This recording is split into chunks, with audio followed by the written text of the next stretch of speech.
All right, now, everybody. Quiet, listen to me. We're going to start a show. Now, some of you people have been with me before. You know it's going to be a tough grind, but we're going to have a show.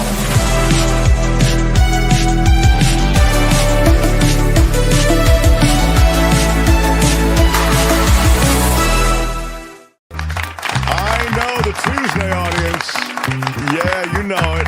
I've got my credibility glasses now firmly on my face with renewed credibility for the job ahead. 2 live hours of some news, some politics, and examination with some very smart people today. Kim is here. It was borderline. She just made it at the Kim, how are you? Last second, but we love having her in the mix.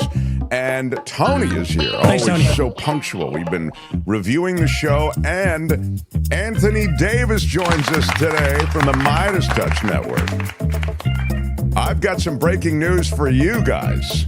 Anthony Davis thinks election not legit.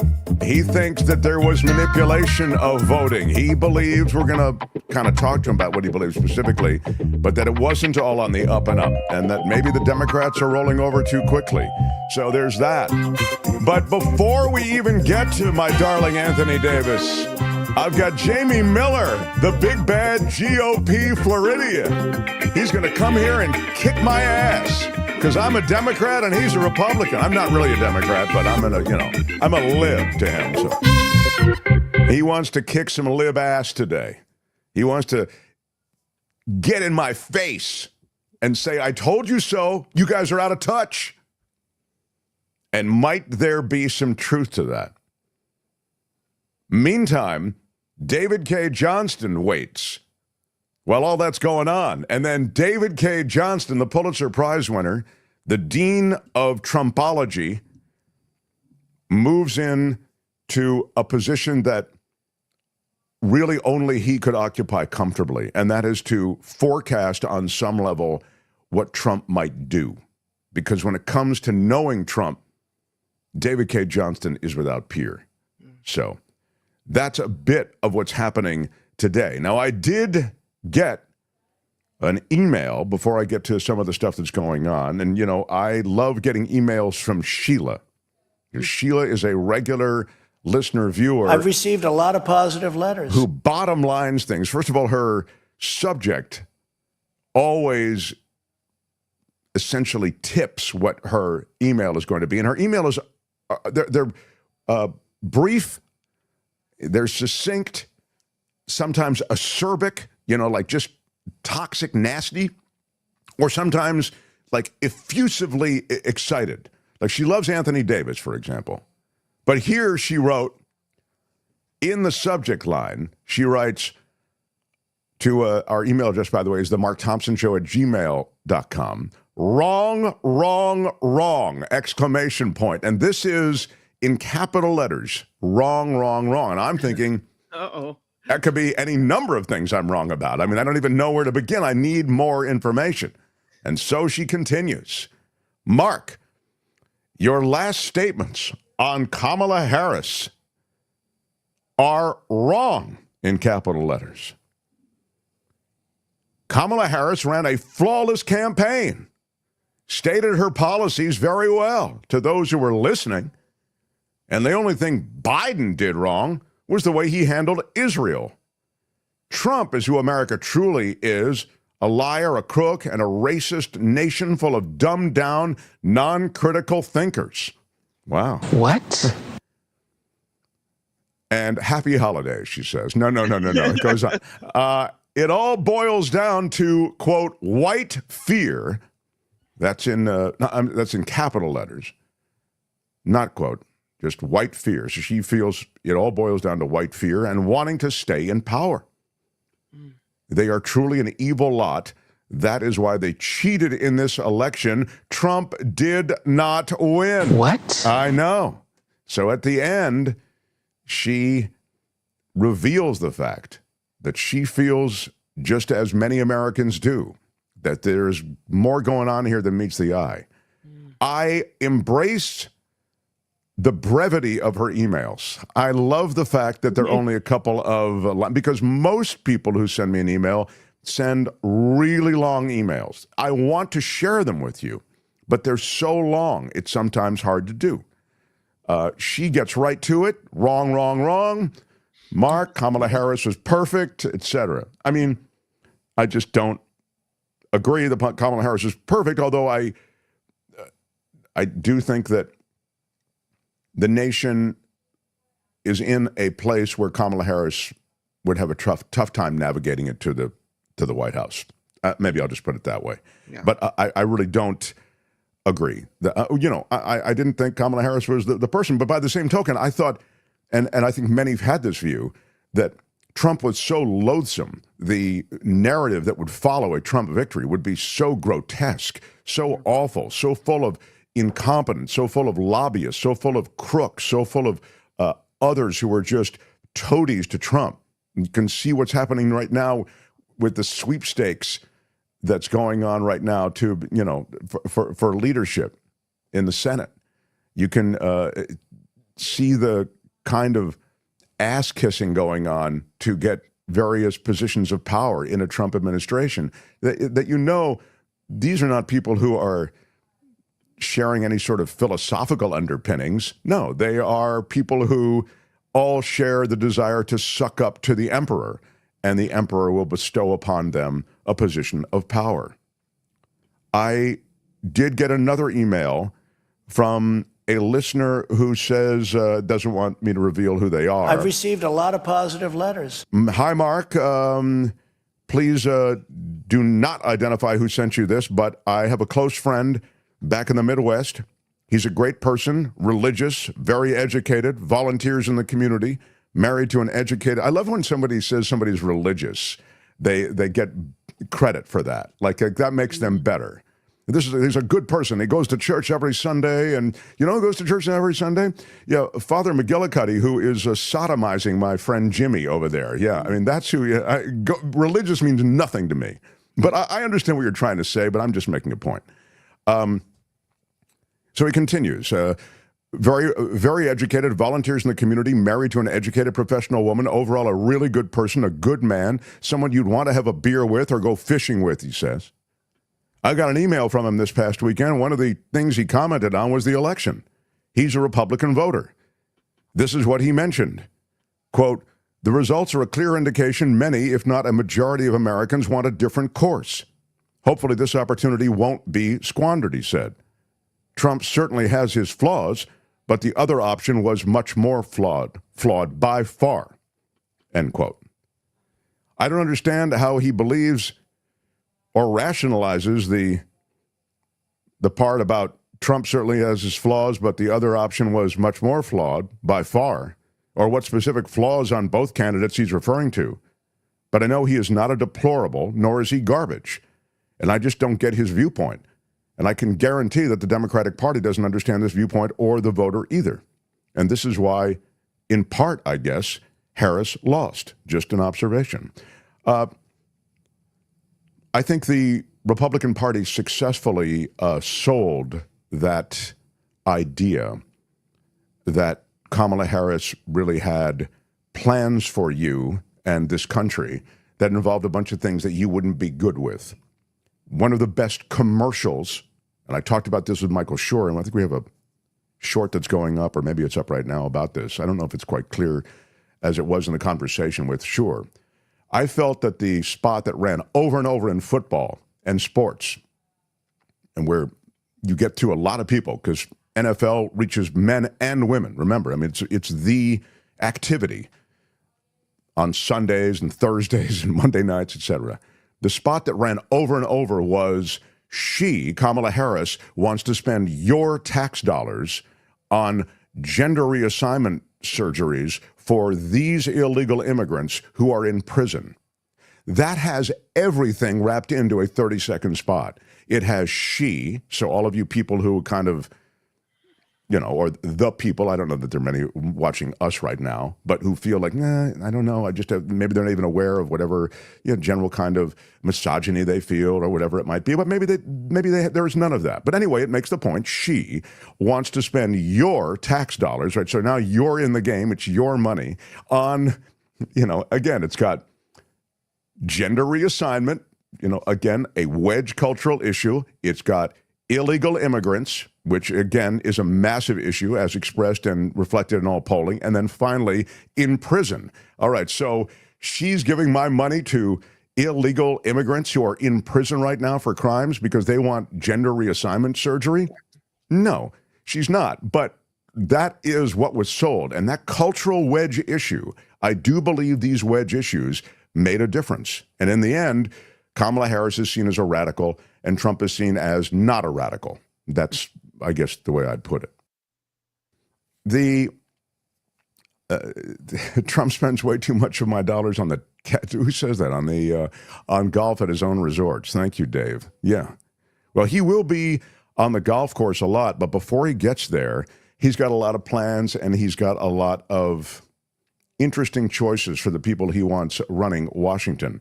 Before I get to some of them, which we will get to, and you guys will keep me posted on when Jamie Miller gets here. Mm-hmm.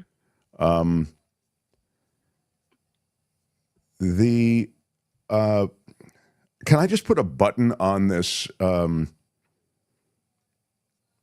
The conspiracy that has continued to percolate about the election, about the fact that so many more people voted for Democrats, for women in states across the country, but yet somehow, even in states where women, again, I mention women just because Kamala Harris is a woman and didn't get their vote, but they did vote for other women who were Democrats. Democrats in key positions won elections in that state, but Trump won top of ticket. And many people are writing to me, and I'm seeing it all over social media, how is that possible? Doesn't this reflect some kind of manipulation of the vote? We have in the chat a live vote now where you can just weigh in on whether you think the election results were manipulated to engineer a Trump victory. And right now, 79% of you say, yeah. So I don't know what the truth is about this.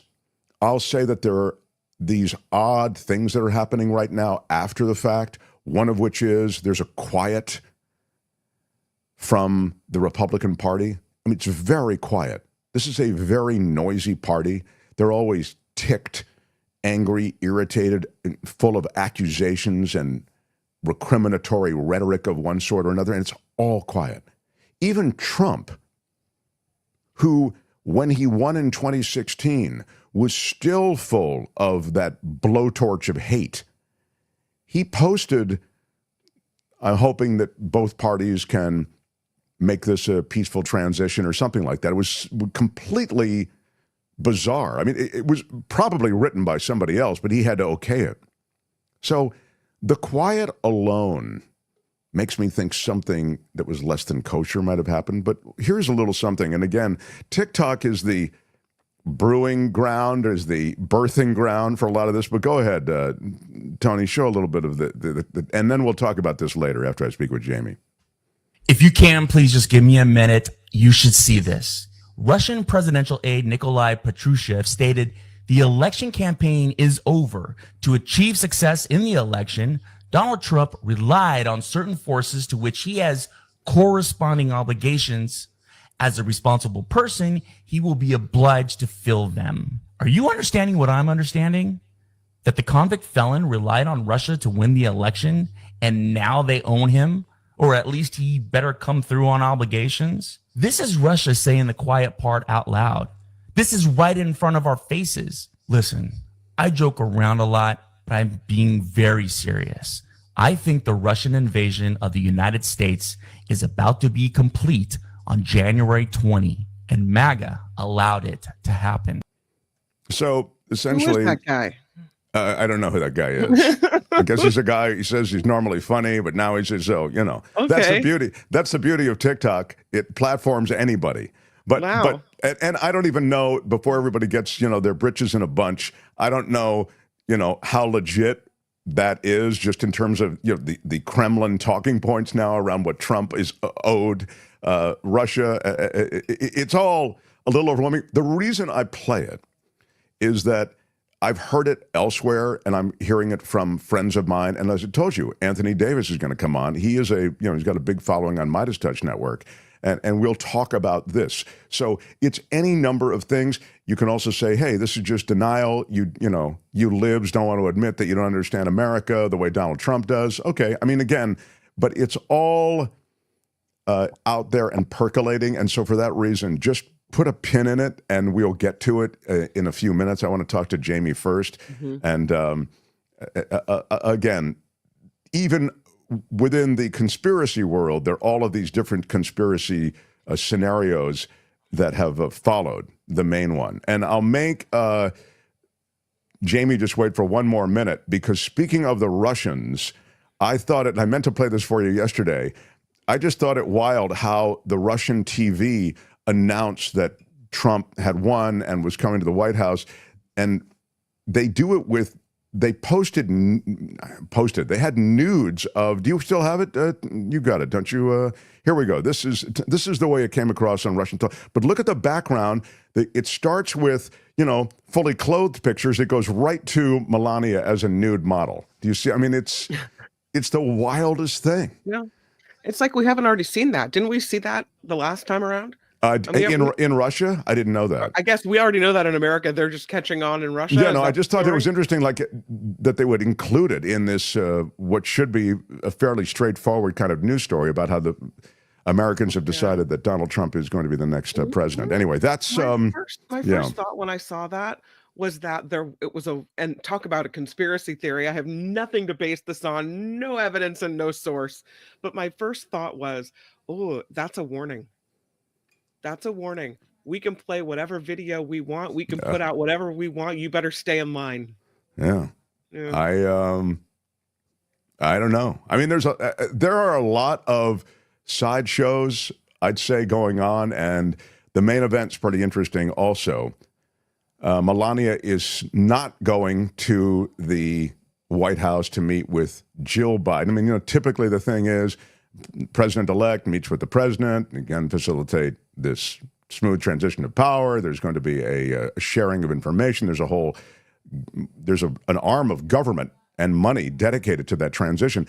Trump gave Biden none of that, as you know, wouldn't meet with him, was talking about how it was stolen, all that sort of thing. But more to the point, on Melania, Trump is, of course, going to go to visit with Joe Biden because Democrats roll over, and again, it's the way that typically government and these transfers of power work. But Melania expected to skip the White House meeting with Jill Biden tomorrow. She's got stuff to do. I mean, it would have been an awkward lunch anyway, but is it kind of like Jill Biden is probably like, oh, thank God she's not coming. But it's so very classy of the Bidens to do the traditional, extend the invitation. And it just seems kind of yuck for her to say, sorry, no thank you to you. Yeah, I don't know. I mean, again, I think this is I think that too much can be made of this stuff. I'm not a Melania fan, but I'm not, she doesn't get any points off because she doesn't go to the White House for this stuff. This stuff is performative crap anyway, I think. So important that you can't go meet with the First Lady of the United States. Yeah, I agree, but she's been there before. To the extent that it's accept the generosity and say thank you. Peaceful transition of power. These things are important for a country. Well, I'll tell you what's important, and then I can get Jamie on. The important thing is that oftentimes symbolism has a positive ripple effect on these transitions. So Kim isn't wrong when she says, look, suck it up, go meet with the First Lady, whatever the deal is. And I don't know if you had your Pilates class or what you had scheduled that day, but, go meet with this Jill Biden. And it's just part of honestly, the theater, the symbolism of transfer of power. But anyway, to be continued. I've got a big name waiting. So, The Mark Thompson Show. I like talking to this guy. He's one of the reasonable GOP minds, but he is big GOP. I mean, he was and continues to be a GOP consultant. He joins us, I believe, from Florida. Isn't that where Jamie Miller is? Jamie Miller, everybody. Look at you, you big big, smiling, proud guy. You've vanquished the libs, and you did it all in just a couple months. Impressive. Yeah, so between the last time I was on your show and now, we faced about 3 hurricanes. I had the eye of one storm come over my house, and the technical center was 1 mile from my house. So while the election was exciting, so was yard cleanup and a lot of other things around here. It doesn't look like any of the pictures on the wall behind you were even disturbed in the least, or did you have to rehang them after all the chaos of this storm? No, this was the storm didn't enter the house, so we were pretty lucky. All right, good. I'm high and dry. So, hey, Jamie Miller, you've seen a lot of elections, and you've even coached and strategized to win elections.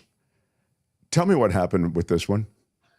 You know, there's 2 sides of every coin, right? So I think one side was, I think Harris failed to make the sale.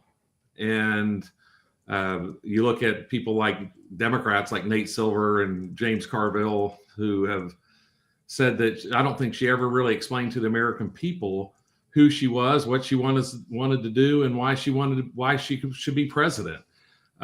She didn't really make, she said that she was, at one point, I think she confused voters, where she said, hey, listen, I'm with Joe Biden. I was with part of 100% of his decisions. And then when she was asked point blank, what was she going to do differently, knowing that a president is going to do something differently, she couldn't come up with anything. And I don't think anybody believed that she was going to be more moderate than Joe Biden. And so she allowed Trump to define her as more liberal than Joe Biden. And I think the other part, on the other side of the coin, I think Americans felt like Democrats went too far. They went too far on electric vehicle mandates. They went too far on, which a lot of the green energy stuff, which drove prices and transportation costs and all those things up. They went too far with boys and girls bathrooms and boys and girls sports and men and women's prisons. And so you start adding all of those things. I don't know that any one of them is something that made Trump win or Harris lose, but I think the narratives between the 2 campaigns told, that story. It's interesting that in that summary, which is a fair summary, I think, of the talking points from the GOP, you include, for example, the notion that there are mandates regarding electric vehicles. And like, again, I don't mean to nitpick, but I'll just pick that out of your list as you gave it. That strikes me as not moving too many meters. I mean, and you, I think, incorrectly, with respect always to you, hang some kind of economic cost to these mandates on electric vehicles as though they had contributed to inflation in any way, which is just, I think, not in the least bit demonstrable. But I think the other stuff you say really obviously, on some level, and by the way, when I say obviously now, I mean, if you'd talked to me a month ago, maybe it wasn't so obvious to me. It did cut, it did weigh. And I thought the cultural wedge issues that were summarized, I was talking about the commercial that they ran during football over and over and over again about, she wants to spend your tax dollars to get this illegal immigrant who's now in prison a sex change operation. To me, those were great spots. I mean, they were really perfect. And so if it was damaging to her. Yeah, exactly. Yes. So when you look at this election, I know he won the popular vote, which is what makes this thing, which is the coldest slap in the face, right? I think many of us libs were thinking that he would win the Electoral College because of the way the Electoral College is set up, but he would, be resoundingly repudiated for just the loathsome guy that he is. But as it turns out, people have a different view of him. I've written, I think that people voted for Trump. The people who voted for Trump, one of the reasons why was they voted because he will lead us through fire, and they were willing to look past the fires he sets. And so my first political boss, they came up to me, my boss came up to me and said, you work for Boss Slade and he leads us through fire, but by God, he sets half of them. And I think if you voted for Trump, you kind of have that same feeling about him. It's like, okay, at least we know he's going to get us through. And I know that everybody in America doesn't feel that way about him, but I certainly believe that the voters who voted for him, and I think the other thing that people said was that these political prosecutions went too far. And, people are like, oh, well, he was a convicted felon. And I think with their vote, people said, no, he's not. He's not guilty, that these were political prosecutions. And I know, listen, you can argue this was, he won with 50.4% of the popular vote or thereabout by the time it all gets said and done.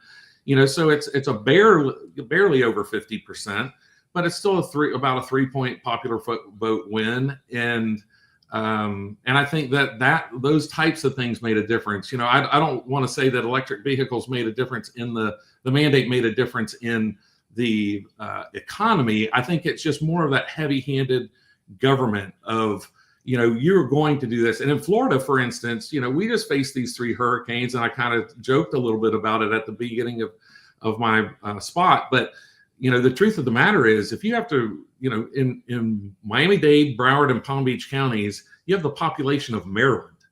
And if you have to evacuate that area, you're putting 10 million people on the road to get to Orlando in electric vehicles. And if you leave your electric vehicle behind, and this is what happened to a lot of people in storms where their houses didn't get flooded, but their garages got flooded, the electric vehicles caught on fire and burned the house down. And so to sit there and say that these things are 100% safe, I think under normal circumstances, everybody believes that they are. But under extraordinary circumstances, they're dangerous. And to me, that is I think just part of the heavy hand of the past administration. Okay, I mean, it's fair. We could argue to what degree there should be a mandate and to, on what timetable, et cetera. I think, to do nothing is just a bizarre obstinacy that we really just can't have right now. I mean, you do have to do things, just as you people in Florida are having to figure out, as residents of a state that is being pummeled by this stuff regularly, by more ferocious weather systems. You have to do some things differently. You can't just build back exactly the same way. And so you bulletproof your home in different ways from some of these climate catastrophes that are coming in greater numbers. But, just on the point, I lost my home in our neighborhood to fire. Okay. This is California. So we that's our thing. Okay. And I'm sorry you went through that. Yeah, thank you. But, point is, with a combustion engine, what happens? Fire comes up the hill and the car blows up, and that catches the main house and structure on fire. So I can go, well, so they're not that safe, is what you're saying. I mean, okay, well, dude. I think what we're agreeing is that you should have a different choice than what I have, right? And so government shouldn't mandate that choice. We as consumers should be able to determine that based on our own individual lifestyles and where we live. Yeah, on some level, I do think that we also have to face a pivot, though, wouldn't you say, against fossil fuel? Even the fossil fuel companies are looking at a pivot. Don't you accept any pivot at all, or do you want to just go fossil fuel? I think we should do things that combustion make sense, engines right? all the way. Go ahead. Yeah, I think we should do things that make sense, and certainly here in Florida, solar makes sense, right? And if we can do that in a fair way, but if you go by and you look at the amount of land that is used in these solar fields for the amount of energy that is created today, it doesn't make a lot of sense to only have solar. We shouldn't mandate only solar in Florida because you can't create enough through solar.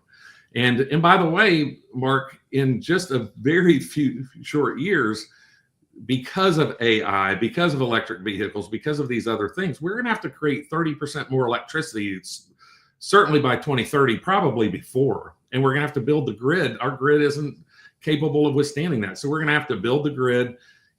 So I would argue that electric vehicle batteries are the nuclear waste of the 2030s. And, if we're going to have nuclear waste, maybe we should go back to nuclear power. Well, I do think that there are aspects to building out the grid and this alternative energy that haven't been A, articulated well, or B, thought out super well. I kind of agree that you should ramp up. They kind of put the cart before the horse on this. I think they naturally felt that the can would be kicked down the road. And I wish I could think of one more cliche I could throw in right now. But the reality is that the idea was mandate, or at least make this a goal, and then the electric grid and other details will catch up. I don't know that that's the best way to pursue public policy, but that's kind of the way they did it. There was a lot here that wasn't about electric vehicles, although I do get that electric vehicles were the poster child maybe for a lot of other stuff, lib woke policies. I do think that the lib woke agenda affected people's view of America. They're just kind of sick of it on some level. But, even the libs are sick of it on some level, okay? I think the successful thing that you guys did was that you rolled all the arguments in to a really well-messaged kind of strategy. I'll just call it a media strategy. And I don't know that the Democrats did. And I also feel, and this is a big question, I feel that even if Kamala Harris had had more of a runway, I don't know that it would have mattered. I don't know that the right issues were being handled in the right ways. I don't think it would have mattered because she ended up being right where Joe Biden was prior to his debate in June, right? And so outside of Nevada, probably coming Republican, the states looked exactly like they were going to look prior to that debate in June. And so it turned out that it was always Trump's race to lose, and he didn't lose it. I was on a podcast the Monday before the election, and I said it'll be interesting tomorrow night what I decide to write in my blog, just to because Kamala Harris had this whole negative campaign. She, in the last 10 days, she had either herself or surrogates call Trump supporters bigots, Nazis, stupid, weird, go down the list of names she was calling. And then in the last 72 hours, she said, I'm going to unify the country. And on the flip side, Donald Trump just kept the pedal on the gas. She's not qualified. She's not qualified. She's not qualified. And so on the eve of the election, I kind of felt like it was going to go Trump's way because I didn't think there was anything that was going to that made this huge difference in Harris's favor. But I questioned whether or not, on Wednesday morning, if we would have been talking about, well, should have Trump said, hey, I'm going to unify the country the way Harris did. At the end of the day, I don't think people believed Harris. I just don't think they believed her when she said she was capable or even wanted to unify the country. Yeah, I mean, maybe you're right. I'll never know, and you'll never know. I thought, and I would take issue a little bit with your narrative. I think her general disposition, Kamala Harris's general disposition, leaving aside others. I mean, Biden steps up in it every time he opens his mouth. So the thing when he could, the garbage thing or whatever, that was just, Biden. That wasn't like a planned surrogate who was making a comment. But I thought Kamala Harris's disposition, again, you can say it was inauthentic or whatever, was one of unity. I will not only, toward the end, it came in the form of I will not only don't view you as, as garbage or whatever she actually said, but I will give you a seat at the table. You know what I mean? I thought that was you might have thought that was just rhetoric, but I thought that generally speaking up to that point, look, she campaigned with Liz Cheney. I mean, I felt that she was quite a moderate choice as a lib Democrat. She wasn't some alt-left type. But honestly, do you think that average Americans, average voters felt like Harris was going to be more moderate than Biden, or was she going to be more liberal? I thought, I again, can't know, feel as though they felt that it would be more of the same. I think that's kind of what, like everything's on cruise control. I don't think she made that point clear. I think she said at points, she's like, I'm going to be like Biden. And then other points, she said, I'm not going to be like Biden. And then when she said, I'm not going to be like Biden, she never articulated, hey, listen, I'm going to be more conservative in this way, but more liberal in that way. And I think Americans would have accepted that type of answer depending on what she, specifically she was speaking about. But she didn't even come to anything like that. She tried to, I think one of her regrets will be, from a campaign standpoint, would be taking in Biden's campaign team and not having, quote, her own people guide her, because the Biden campaign team, she certainly squandered. When I was on your show the first time, I said there's 3 stages of Kamala Harris. There's excitement, relief, and regret, right?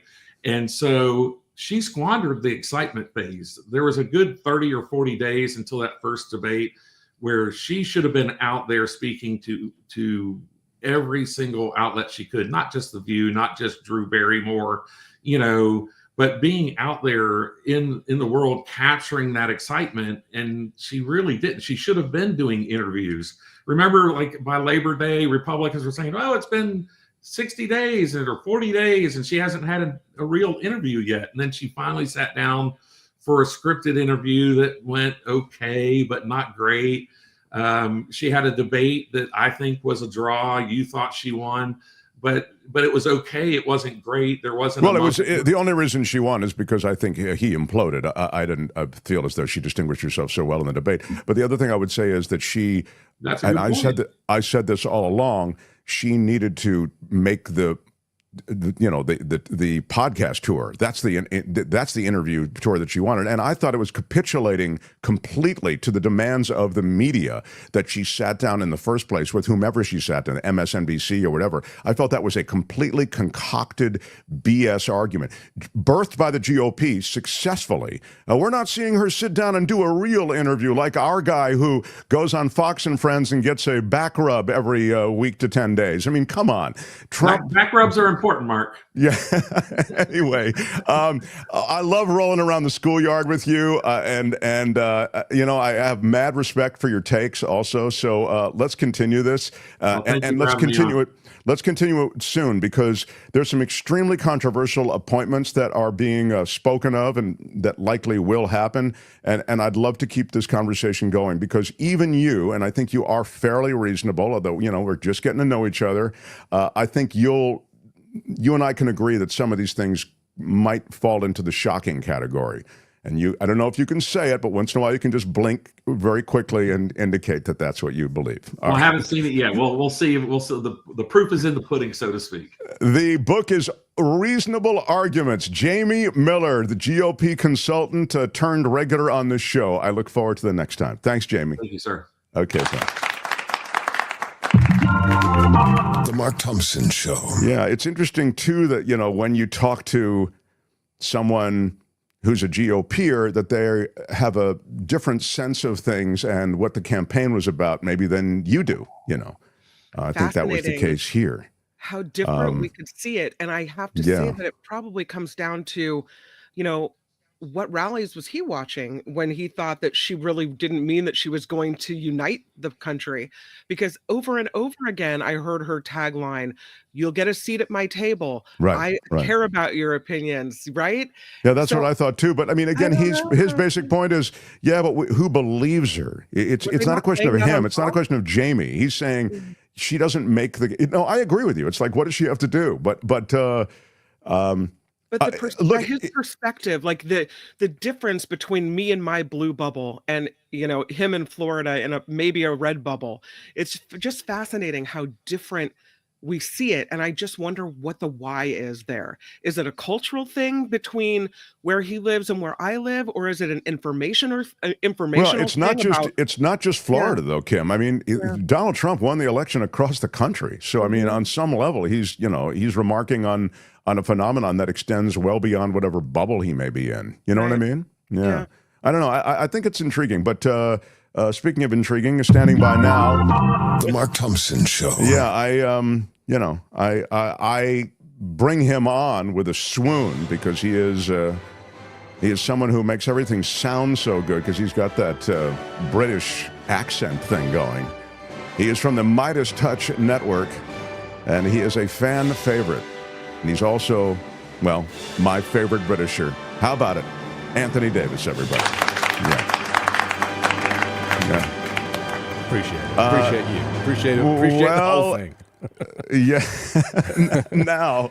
Never more grateful than I am now. Anthony Davis, it intrigues me enormously that you actually think it clear on some level that the election was not done according to Hoyle? That is to say, some stuff went down on the election that you felt was, what, reflective of manipulation, reflective of what? Reflective of the times that we're living in. There's a British journalist called Carol Cadwallader who wrote a piece about 8 years ago in The Guardian describing how the American elections would eventually fall prey to, I mean, her new phrase is broligarch, which I think is rather brilliant. The broligarchs, or broligarchs, I guess you guys would say, right? Broligarchs, sure. Yeah. But she actually she preempted that big tech would be, at the heart of our election interference, and she was right.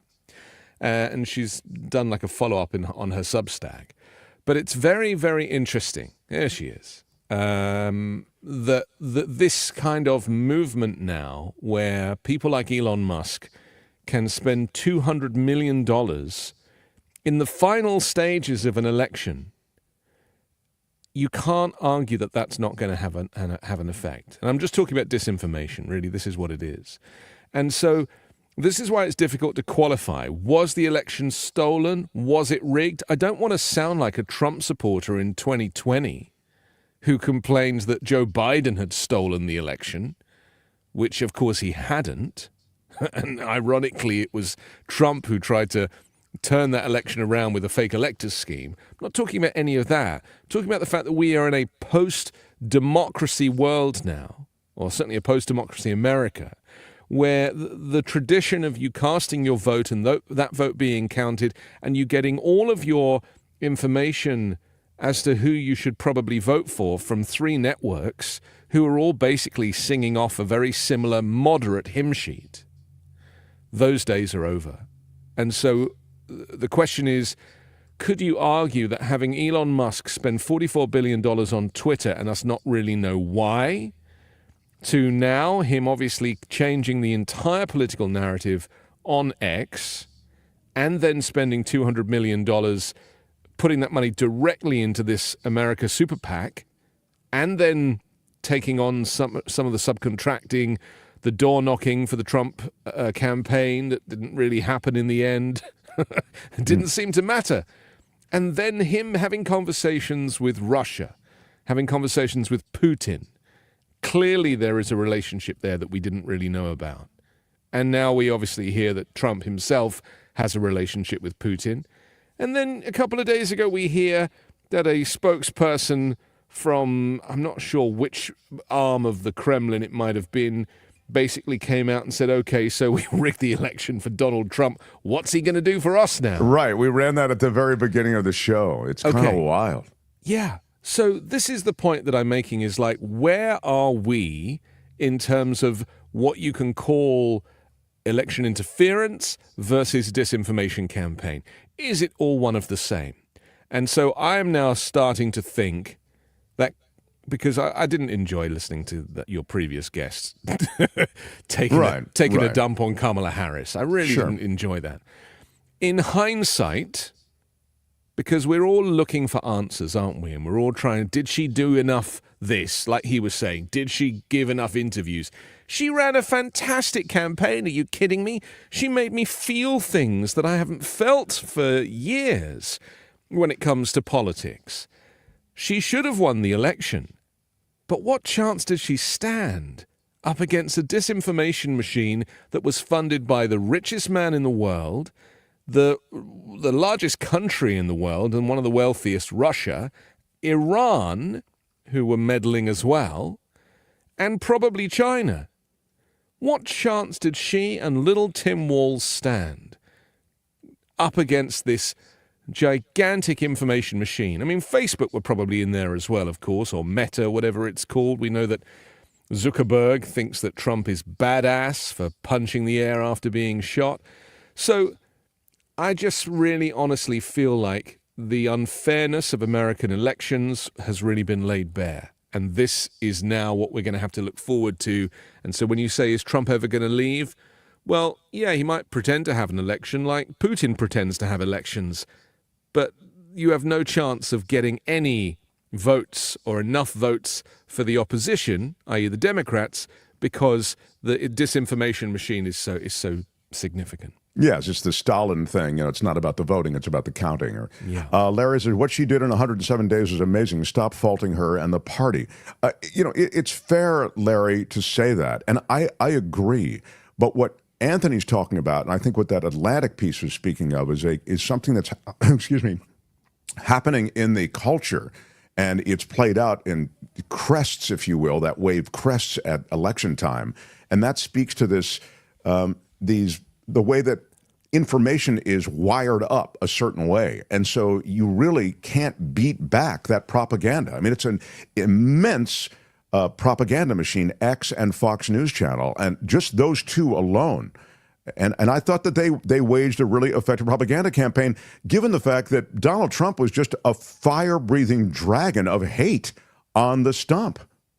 But look at the people who now are regretting voting for him and didn't realize what they voted for. It's like they were put into a trance. Yeah.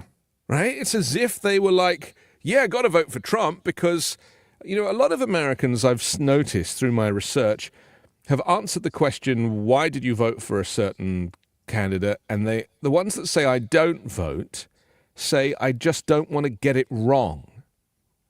Now, this is something I've never heard before. I've not heard it in Europe. So what does that mean? I don't want to get it wrong.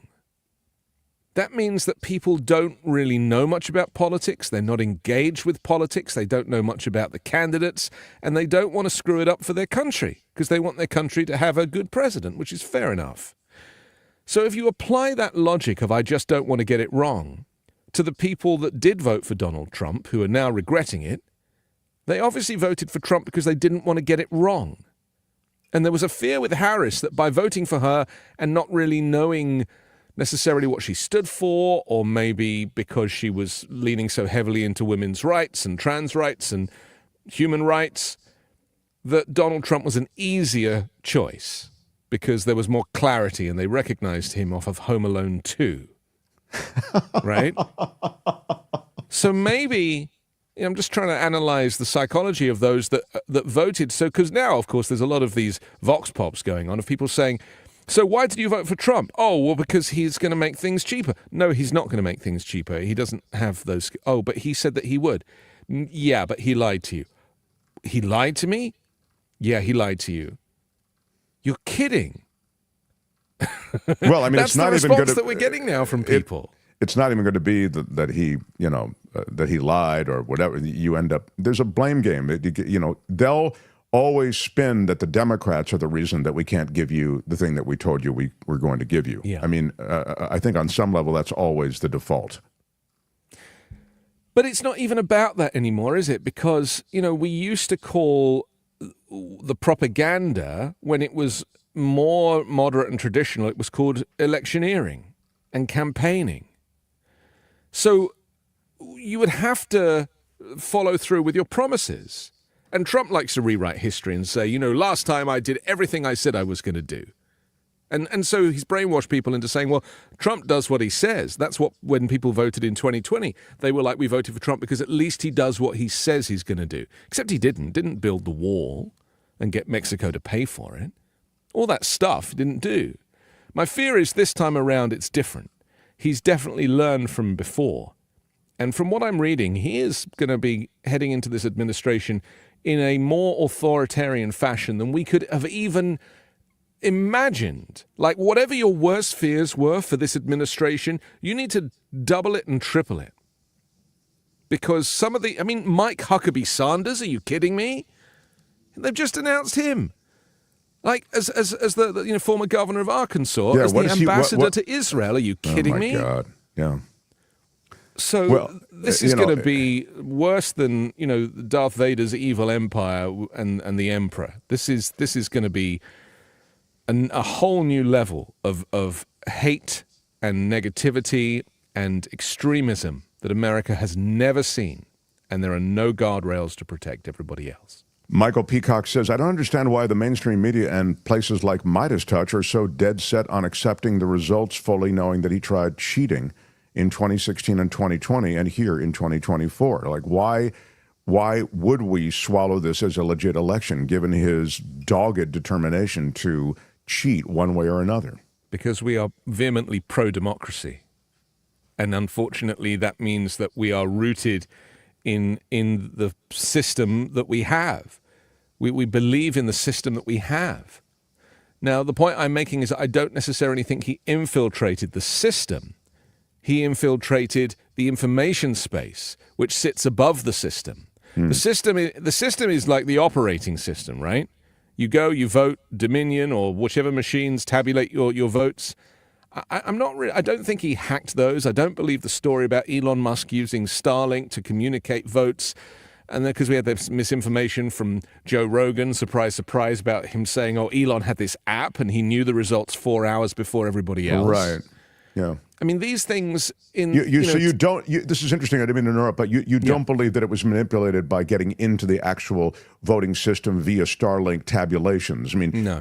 Okay, so it wasn't done that way. You're talking about I'm not saying it wasn't done that way, but I don't believe that those systems are as easy to infiltrate as people think. And I think off the back of especially off the Dominion legal case with the $787 million payout from Fox News, I think that, companies like Dominion are so tight now and locked down. And yeah, of course, they did have some problems with voting machines in various places, but that often happens. They get reset, they get put back online. It's not the machines that they're talking about. It's the Starlink interface in tabulating the data. That's where it would have happened. Well, but you see, none of these machines are connected to the internet. They're just not. They don't work like that. They operate. They're completely free of any networks. They're so high security. And so it's only once the election is done and it's counted and finished that they connect some of the machines to a private network that then can communicate information. But they're not, in the process, they're not connected to the net. So that's why I don't quite understand, because, people are saying a lot of things because people are emotionally hurt. They're struggling. They're really hurt by this result. I am. I mean, I'm still numb. Like, I can't even watch Trump's acceptance speech. I don't want to hear his voice at the moment. Thank goodness he's kind of gone to ground and is just posting online, because I don't want to hear from that guy.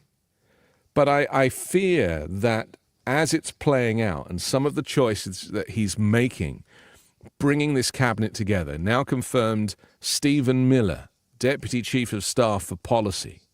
I mean, these people, look at Tom Hoffman, for goodness sake. Notice, here's an interesting thing, Mark. They've given Tom Hoffman the role of border czar.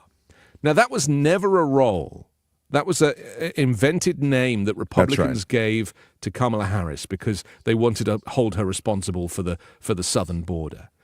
So by calling Tom Homan Homan, the border czar, what that does is it allows people to draw a direct comparison with what he's doing versus what Harris did. And that's very clever manipulation of people, because he's going to come in straight away. The guy is, he's like a former border guy.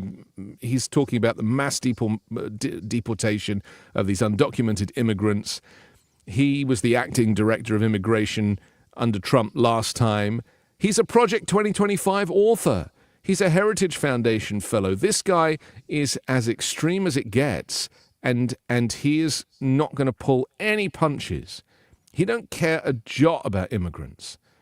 So in the interviews that I've watched that he's given on Fox and other networks, some of the stuff he's saying is scaring me. It is scaring me. Today, as a matter of fact, Mr. Homan said to undocumented immigrants, we are going to come and we are going to find you. Yeah.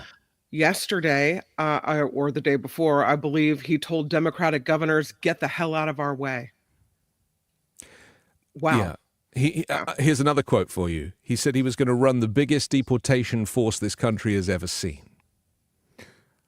I mean, we've deported pretty big numbers of people under Obama, even, right? They called Obama deporter-in-chief. The kind of, and I think you and I have discussed this, if not on the air, off the air, the kind of infrastructure required from a legal perspective, from a law enforcement perspective, from, I don't know, he's talking military as well, even from, you couldn't possibly deport the millions of people he's talking about with the existing infrastructure. And to establish the kind of infrastructure you'd need would bankrupt the country even to a greater degree than, we're already bankrupt. It's just not, to me, it felt very much like the wall. It felt, we're going to build a wall, Mexico's going to pay for it. We're illegal immigrants, shut down the border. We're going to deport them all. We're going to deport, it'll be a mass deportation day one. I think they'll deport several 100,000 people. I think they'll make big shows of it. I think it'll be awful and painful and heartbreaking. But I also think that he's not going to be able to follow through. He just can't do it. The money's not there, and the structure isn't there for it. Do you agree? Yes and no, because nothing is ever black and white. I think that he will perform an event that will look like a mass deportation on camera. Right. It's the theater. He'll play the theater of it. It'll be a very performative thing, and we'll see people like a chain gang of immigrants shuffling along the tarmac being boarded onto a Spirit Airlines flight. It'll all be very theatrical and completely tragic. And so, you throw in him, a lot of confirmation now that they want to shut the Department of Education. I mean, that in itself, I saw Rick Scott this morning say, we have to throw it back to the states. Why should there be a federal education authority? Got to throw it back to the states. Well, we know what that means because we've seen it with abortion. It'll mean that if you are in a Republican state, your kids are going to be indoctrinated into far-right Christian nationalism in school. And if you're in a Democrat state, then you're going to learn about equality, diversity, and how the rest of the world operates. No, they're building a Christian army. Yeah, there is a madness to it now. But and Rick Scott, you mentioned him, he's guilty of the greatest Medicare fraud in the history of this country. He is guilty of it. He's also an idiot. I mean, he is an idiot and a far-right nationalist. And I really fear he wants the Senate role, doesn't he? He wants to be leader of the GOP in the Senate. Exactly. And that, will be very problematic because he'll make Mitch McConnell seem like a moderate. So got that to look forward to. And then one final thing I'll say, because I know you have another guest waiting. But what I'm reading about the fact that Trump has not signed these peaceful transfer of power documents to confirm that he is free of any entanglements with business or national security, he ain't going to sign those documents, which means he's actually going to be an illegitimate president. This was new legislation that was actually brought in under the Trump administration. He's not even signing these documents. So much of these positions that he's employing, the positions that he's taking, so many of them are illegal and immoral, and that is not going to stop him on any front. We are going to see an authoritarian regime that is so much more extreme than we had planned for. And thank goodness, if you live in a state with a Democratic governor, at least you might get a little protection. Kim, real quick, we got to say goodbye to him. Real quick, we understand that Florida Senator Marco Rubio is likely to be Secretary of State. And I wonder if either of you had knowledge that he was a player on the international stage of world politics. Well, I knew that only 3 years ago he hated Trump and was very public about that. And so this is, for me, the biggest turnaround. What's his experience on the world stage? I mean, his experience, I think to be fair to Rubio, I think he's involved in a lot of stuff that does involve international conversations on international delicate situations involving the U.S. Obviously, he's got interests that come out of Cuba, et cetera. I mean, sure. I think on the turnaround thing, of course, he's become an utter supplicant. It's amazing. Well, they all have, haven't they? Yes, that's right. And to see him become Trump's bitch so quickly is an amazing transformation. But he has now been his bitch long enough for now the last couple of years that's how he ascended to this place. Trump doesn't care. He just wants loyalty, maximum loyalty. And if people say if they kiss the ring, then that's good enough for Trump. No scruples, no morals. Doesn't matter what's been said before. It's what's happening now. I want to talk to David Cay Johnston too. It's clear that it's the death of expertise. It's the death of of those who really are competent. It's the death of competence on some level. And you have a lobbyist moving into, again, to run EPA, to basically finish off EPA along with these other appointments. So let's continue this again in the days ahead. You can find Anthony Davis on the Midas Touch Network. His 5-minute news is a big hit. And I love your takes. I love when you do a spontaneous take once in a while. So come visit again soon, pal. You're my favorite Britisher. Anthony Davis, everybody. Yeah. All right. Yes. All right, everyone. The Mark Thompson Show. It was great. I loved it. How would you handle this? We could try ignoring it, sir. Morning. You cannot say you love your country. Where are my weed smokers at? Stay at home and get baked. Tuesdays are a great day. Tuesdays on this show bring us a Pulitzer Prize winner, multiple best-selling author, the dean of Trumpology, in the study of this man who has always been relevant in this bizarre, dark corner of grift, but now is relevant on the world stage in this utterly frightening narrative that has evolved here in America. He is now a professor at RIT. Joins us on Tuesdays, as I say, David Cay Johnston, everyone. Hello, Mark. Hello, David. So David, I want to get, first of all, people filter in and they go, because they didn't see you on election night, some of them, I always refer them to election night, where I thought you did something so well, which is that you right away said, hey, I want to say, I thought that this guy, would lose the popular vote, is the point you made. And then you kind of deconstructed how he didn't lose the popular vote, but you owned it right away, I guess is my point. But can you kind of summarize it again for people who may just, Look, I said on your show and many other forums that Kamala Harris would win by 10 million popular votes. She might win by 15 million, but 10 million for sure. And that what was not certain was whether she would win the Electoral College. And it turns out that she didn't. Now, the number of people who voted in 2024 is very significant to what happened. For every presidential election back to George Washington, the real winner didn't bother to vote. In 2024, we have all the vote counting isn't done yet, but it looks like 13 million fewer votes than in 2020. Now, when people don't vote, there are basically two reasons for that. One is they don't care about voting at all, period. They don't see themselves as participants in a democracy. But there's also people who stay home because they're happy with the status quo. And we won't know for a while how many of the people who didn't turn out to vote just assumed Kamala Harris would win and stayed home.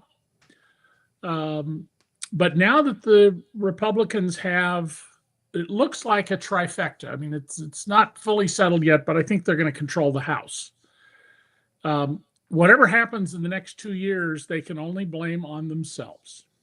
They will try to blame it on deep state bureaucrats who stood in our way and terrible news organizations that say untrue things about our great leader.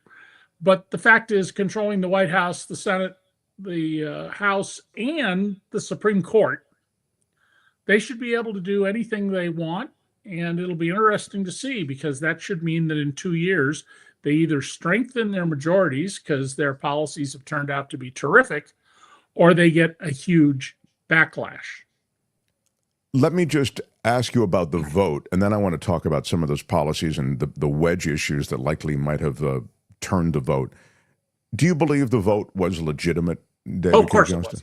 Okay. Yeah, and I'm not surprised that we are seeing people who are in the center and on the left saying, well, there must have been some Trump rigging of the vote. Dr. Bandy Lee, who was a tenured member of the Yale Medical School faculty, where she's a psychiatrist, had spent her career studying how the mental illness of someone who's a leader, whether it's a leader in a household or a town or the whole United States, can transfer their mental illness to followers and to believers. And she was fired by Yale because, in their view, she had diagnosed Trump improperly. And for 7 years, DC Report was the only place that would publish her. We published, I think, about 40 articles either by Bandy or about Bandy. And of course, many other psychiatric and psychological officials have come forward to describe Donald's mental illness in very clear detail and with good evidence. And I don't think you have to be a psychiatrist to detect whether someone is, in the vernacular, crazy. Right. We've all met people, maybe strangers on the street who we were uncomfortable with, or bosses we've worked for who they're nuts. They don't live in the real world. They live in this fantasy world. So I'm not surprised that this infection-like spread of Donald's mental illness is now affecting people who are opposed to Donald. That's an absolutely predictable result. If you live in a society where you don't know what the truth is, or you don't want to know what the truth is, then you end up believing all sorts of crazy things. And Mark, I'll get this quote wrong, but if I remember roughly, Solzhenitsyn, the Russian physicist who stood up to the Kremlin in its final days, said, they know, meaning the Kremlin, they know that we know that they're lying. They know that we know that they're lying. We know that they know that we know that they're lying. And they all keep on lying. And that's the core here of Trump's success. Your previous guest from Media's Network is quite right, I believe, that we will see, at least in the beginning, show deportations as opposed to major serious deportations, partly because if you really were to go into the Midwest of this country and start deporting people left and right, food prices would spike. Right. Farmers' crops would not be tended when they're growing, and they wouldn't be harvested when they come in. But I think you're going to see, nonetheless, a lot of disruption because they will do some of this. And I'm not going to be shocked if there's some bloody violence by the government. Oh, I think you're 100% right. I've made this point over the last few days that I think this will be the theater of deportation. It will be heartbreaking to see. Some we may delight in it in almost a ghoulish way, but it is impossible for this guy, Trump, and whomever he's put around him to deport Americans or those who are here illegally in America, I should say. Right. It's impossible with the existing infrastructure. Even if you were to double or triple or quadruple the infrastructure, it wouldn't work, and it would bankrupt the country in even greater ways than we were. Well, there's two other costs, Mark, and I haven't seen anybody write about this yet. So I guess I'll do a piece at DC Report about this. As best I can tell from the estimates by Pew Research and others who work on this, there are about 3.8 million American children, citizens of the United States, who one or both of their parents are in the country without permission and therefore subject to deportation. Well, let's assume you deported everybody, as Trump claims he's going to do. Those children their parents could choose to take them back with them to wherever they're going. The danger if they do that is they'll never get back in the country unless they have passports, and most minors do not have passports. But more significantly, they'll be put into the system. And if you want to see your local property taxes go up, if you want to see Social Security drained of money, just put even a couple 100,000 children around the country into the foster care system. And of course, that won't appear on the federal budget. So Donald can say, well, that's the states, that's the local government. It's not my problem. It's just incredible. I think that will be the fascinating thing to watch him dance around, but there's going to be a really tough price paid in the meantime. I know you directed us toward a couple of pieces that I thought were really so good, David. And one of them, this is, really pertaining to the issues that seem to be resonating with voters, at least. That's a great way to sort of take the temperature of the country. And these wedge issues, some of which we think are really just bogus. Like, I think the trans thing is just a bogus. The number of people in America that are affected by the transgender issue in any way is so small. And yet it really was an effective wedge issue for the opposition. Yeah, I'm going to say something I suspect is going to light up the chat room. So I hope people listen very carefully to what I'm about to say. I have one daughter who's queer, one daughter who's gay, and a grandchild who is a trans woman. I've always fully supported them. When I was a boy growing up in the Bay Area, my parents had friends who were homosexual, and it was just normal to me to meet people, whether they were lesbians or they were men.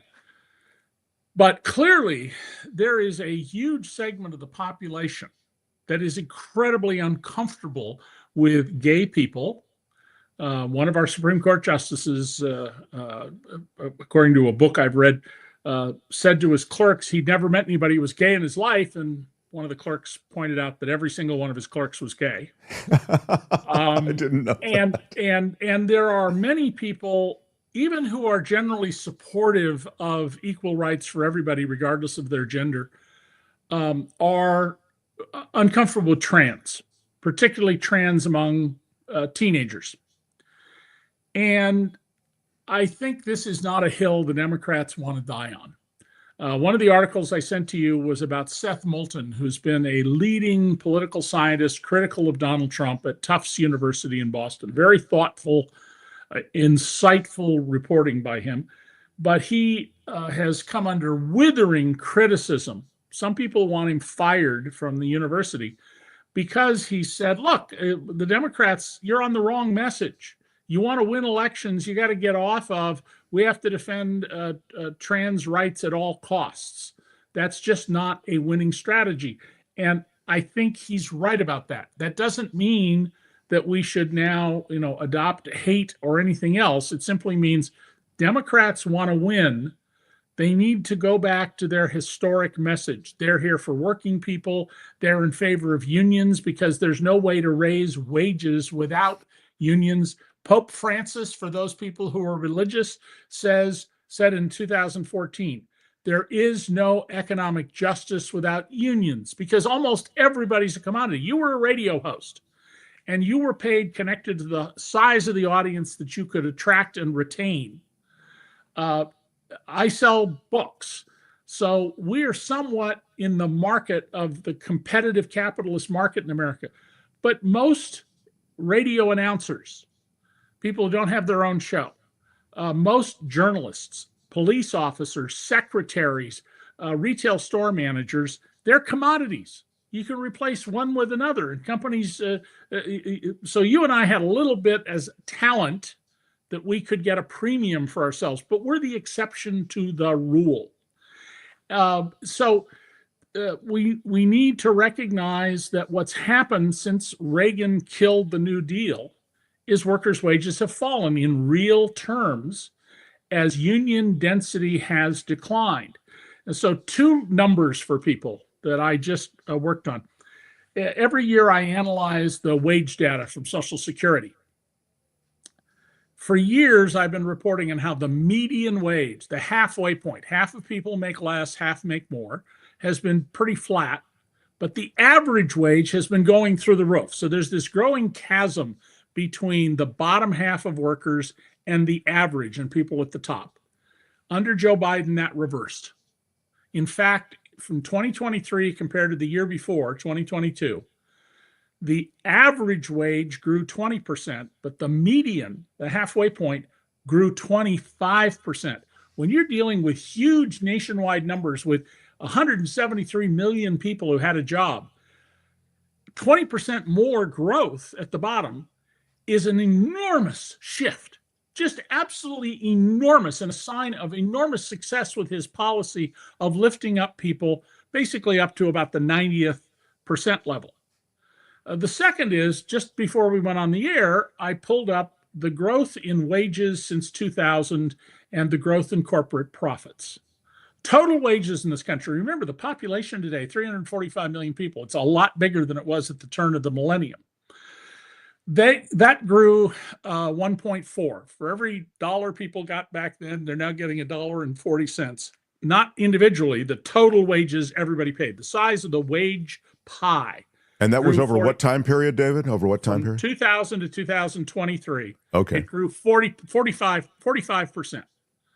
Corporate profits grew 300 and I think it's 65%. More than double, well more than double the growth in wages. And that's what's been going on in our economy now ever since Reagan. We have been redistributing money to the top. And we have a piece that'll be up at DC Report, I hope later today, if not tomorrow, pointing out that inequality, we keep getting told, oh, inequality is because of technology and global trade. No, it's because of government policies. Government policies that allow billionaires as a group, according to the government's data, to pay an average tax rate of less than 9%. Well, somebody like me, I'm a wage earner, I'm not in the top 1%, and I pay a federal tax rate with my wife, who's retired, of about 25% of our income. So I don't make in a year what these guys make in 20 minutes after the ball comes down on time at Times Square. And yet the burden I'm bearing is 3 times their burden. And the result of this is this massive inequality. And Bill Gates, just the other day, in an interview that was videotaped, said, if we had a proper tax system, people at my income level, he's worth 162 billion that we know of, we would pay on the margin 62 cents on the dollar and 67 cents on the dollar in federal income tax. We pay a 2/3 tax rate. And he said, my fortune should be about 1/3 the size it is if we had a proper tax system. Yet, oh no, we have to cut Donald Trump. We have to cut taxes for the super rich. People like Elon Musk who pay 0 taxes. That's too much. And people need to recognize, and this is the point of the piece we're going to put up soon, is we need to stop excusing the public policy people, the congressmen, the senators, the judges, the president of the United States, for our inequality. Inequality is a choice. It is a choice made by our elected representatives, and they are choosing to, through all these mechanisms I've exposed in my books, particularly free lunch, allowed these companies to silently reach into your pocket and take money out. And if you can just get 1 penny a day from everybody in America at the end of the year, you'll have more than $1.3 billion. I mean, just calculate it, put it in the spreadsheet, 365 days, 345 million people, a penny a day. I would say to that, this is a position and an explanation that needs to get out there. I mean, I think the communication, which is sort of part of what this article was about that you'd pushed on. I mean, I think the Democrats need a couple of things. They need to articulate what you just talked about. They need to make it about wages, make it about the economy, but need to package it in a way that we can understand it. But at the same time, they need to have an answer to these cultural wedge issues because they're pursuing. You just hit upon a crucial thing. I'm who I am. I'm 75. I'm like Donald. I'm baked. I'm not going to change. I don't have the marketing skill to make this a popular message to appeal to people who don't care about public policy. We need people who take the kind of data that I put into the public record and analyze and sell it to people. Robert McIntyre, who founded Citizens for Tax Justice back in the early 80s, and who influenced Ronald Reagan's thinking. Ronald Reagan raised taxes on corporations, which few people remember. Used to say that we'll get real tax reform in America when we get a first-rate stand-up comic who understands tax law. No, it's true. And I'm ready to give lessons to a comic who can do it. But we need, I can tell people who think in numbers and think in policy terms, those who read my books by and large, what these things are, but they don't resonate with the vast majority of people because they don't understand them. That's a solvable problem. The Democrats have to learn messaging. They have to learn things the Republicans have, like the death tax. There's no death tax. Right.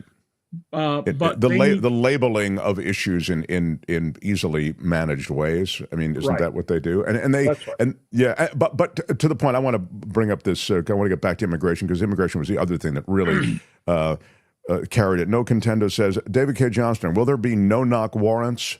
45 pumped the NRA. Everybody strapped. Kick in my door. We bussin'. From Fox will claim immigrants are cop deleters.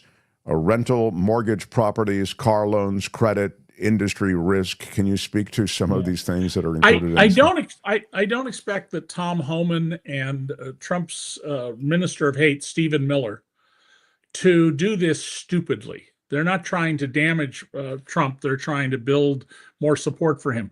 I expect there'll be a lot of raids at businesses, slaughterhouses, which are almost entirely, except for the management, people here illegally, and often children illegally. In fields where there are farm workers, when they come and arrive on the bus out in the middle of the field, I think you're going to see those kinds of raids. You're going to see American citizens swept up in some of these, and I would suggest to people that there's a Cheech Marin movie from 30 or 40 years ago where he is in East LA. There's a raid. He keeps saying, I'm an American citizen. I was born here. Listen to me. I talk English.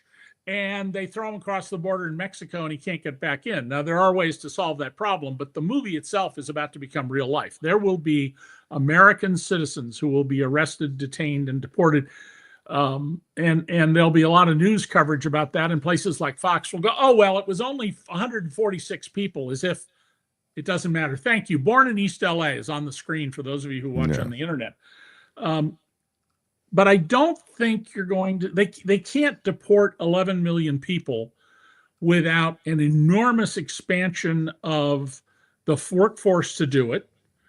Even if they decide to bring the military in to do it, it will lead to all sorts of ancillary problems. It's going to require people to rat out other people. And there are going to be police chiefs and police forces in many cities that are going to say, no, we're not going to help you round up these people. Won't stop them from going ahead. I'd be surprised if by a year from today, they've deported 1 million people. Oh, I agree completely. I think it's all going to be for show. It's going to be mostly for show. Steve XNYC Automotive says immigrants are making children here to get citizenship and benefits. I mean, I think they're making children because people make children. It's a normal human. That's like teenagers are having sex because they're being taught sex education. Really? If we didn't tell them about it, they wouldn't have sex. Okay. Yeah. Tell that to all the people who were here before there were schools teaching sex education. Jamie Giles says, any possibility to allow blue states run by Dems and red run as red till the election and change every election, make this the literal American experiment? I'm not sure I understand the question. I'm not either. Kim, help me with this. Sometimes Kim can decode these things. Any possibility to allow blue states run by Dems and red run as red to allow them till the election and change every election? I don't know. I don't quite get it. I don't think there are any big changes coming. Two years from now, we get to pick a whole new Congress and a little more than a third of the Senate. And this time around, the bad table to run, to make a billiard comparison, is going to be the Republicans. The Democrats have a much better table 2 years from now. If they have really grown the economy and create a lot of jobs, and they will romp 2 years from now.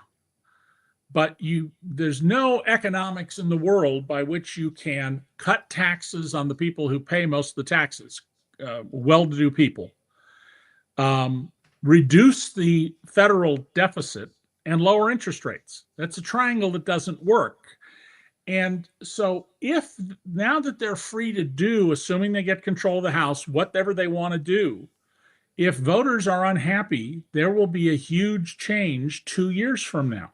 And we've seen this in the past. And by the way, one of the things don't buy into is this is not a big mandate. This is not, he's going to win when all the votes are counted by about 2 percentage points and maybe less than 2 percentage points. You want a mandate? Ronald Reagan in 1984 won 49 states. He ran the table.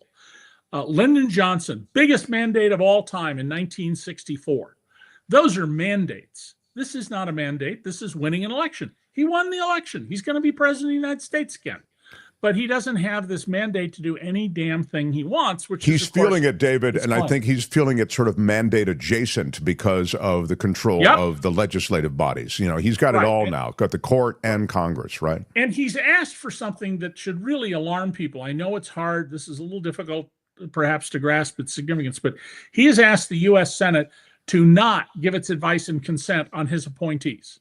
This is one of the most important provisions in the Constitution, that you must get the approval of the U.S. Senate to appoint someone to a federal judgeship, to your cabinet. There's a whole host of positions that's required. And Rick Scott, who you were talking about in the previous segment, and I believe by now Thune, the senator from North Carolina, who Mitch McConnell has set up to be the next majority leader, both have indicated that they're willing to do this. They're willing to just let members go through without any review.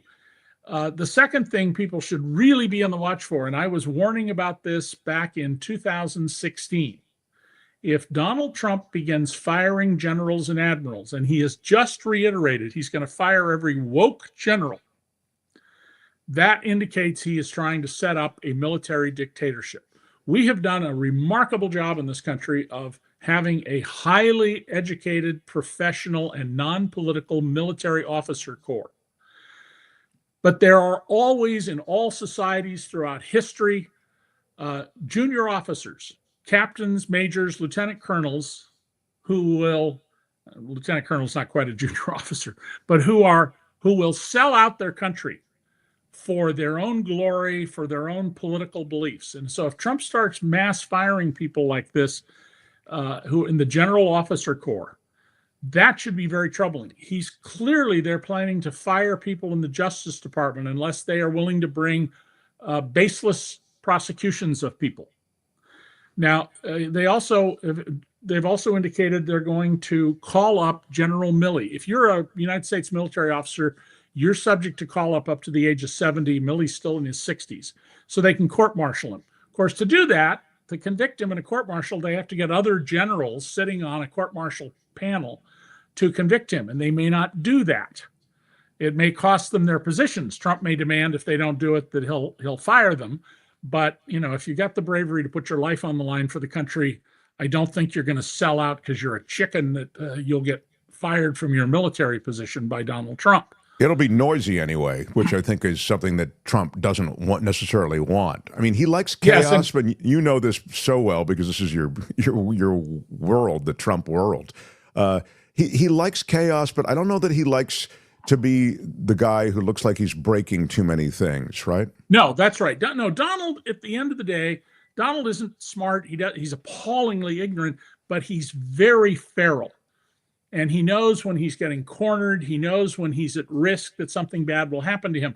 One of the things I would watch for, if in fact they court-martial General Milley, is if they try to seal the courtroom so you can't be there. Court-martials should be public. We've had many court-martials that have been covered. It's the whole movie, The Caine Mutiny, about it from World War II. It should be a public court-martial. But watch, they may well try to say, "Oh, deep national security secrets. We can't disclose this." And before we go, I got one other thing I just wanted to get across. If I can. You first, and then I've got a question from the chat for you. On the 26th, Donald Trump is up for sentencing before Judge Marchand on the 34 felonies. I think it's very clear from talking to other people, including a guest of yours the night of the election, David Katz. I think that was his name, David Katz, the lawyer. Right. Yeah. Former that federal Judge prosecutor. Marchand is not going to put Donald Trump in prison. There's a supremacy issue. What I hope he does, because a prison sentence is absolutely warranted because of Trump spitting in the face of law enforcement and denouncing the process, is that he announces that he's sentencing Trump to 3 years in prison, something like that, and then says he's suspending the sentence until Trump is no longer in office, which means he'll never serve, because by the time, assuming he leaves at the end of his second term, and he doesn't, as he said recently, I never should have left in 2020, exactly as I predicted back in 2015. I hope the judge does not walk away from it. I hope he says that the actions in this matter predate his becoming president. The immunity decision of the U.S. Supreme Court doesn't apply. And you're sentenced here to 3 years in prison, but that sentence is held in abeyance until you are no longer president. That would be the optimal outcome. I don't think it'll happen, but I think that would be the optimal outcome.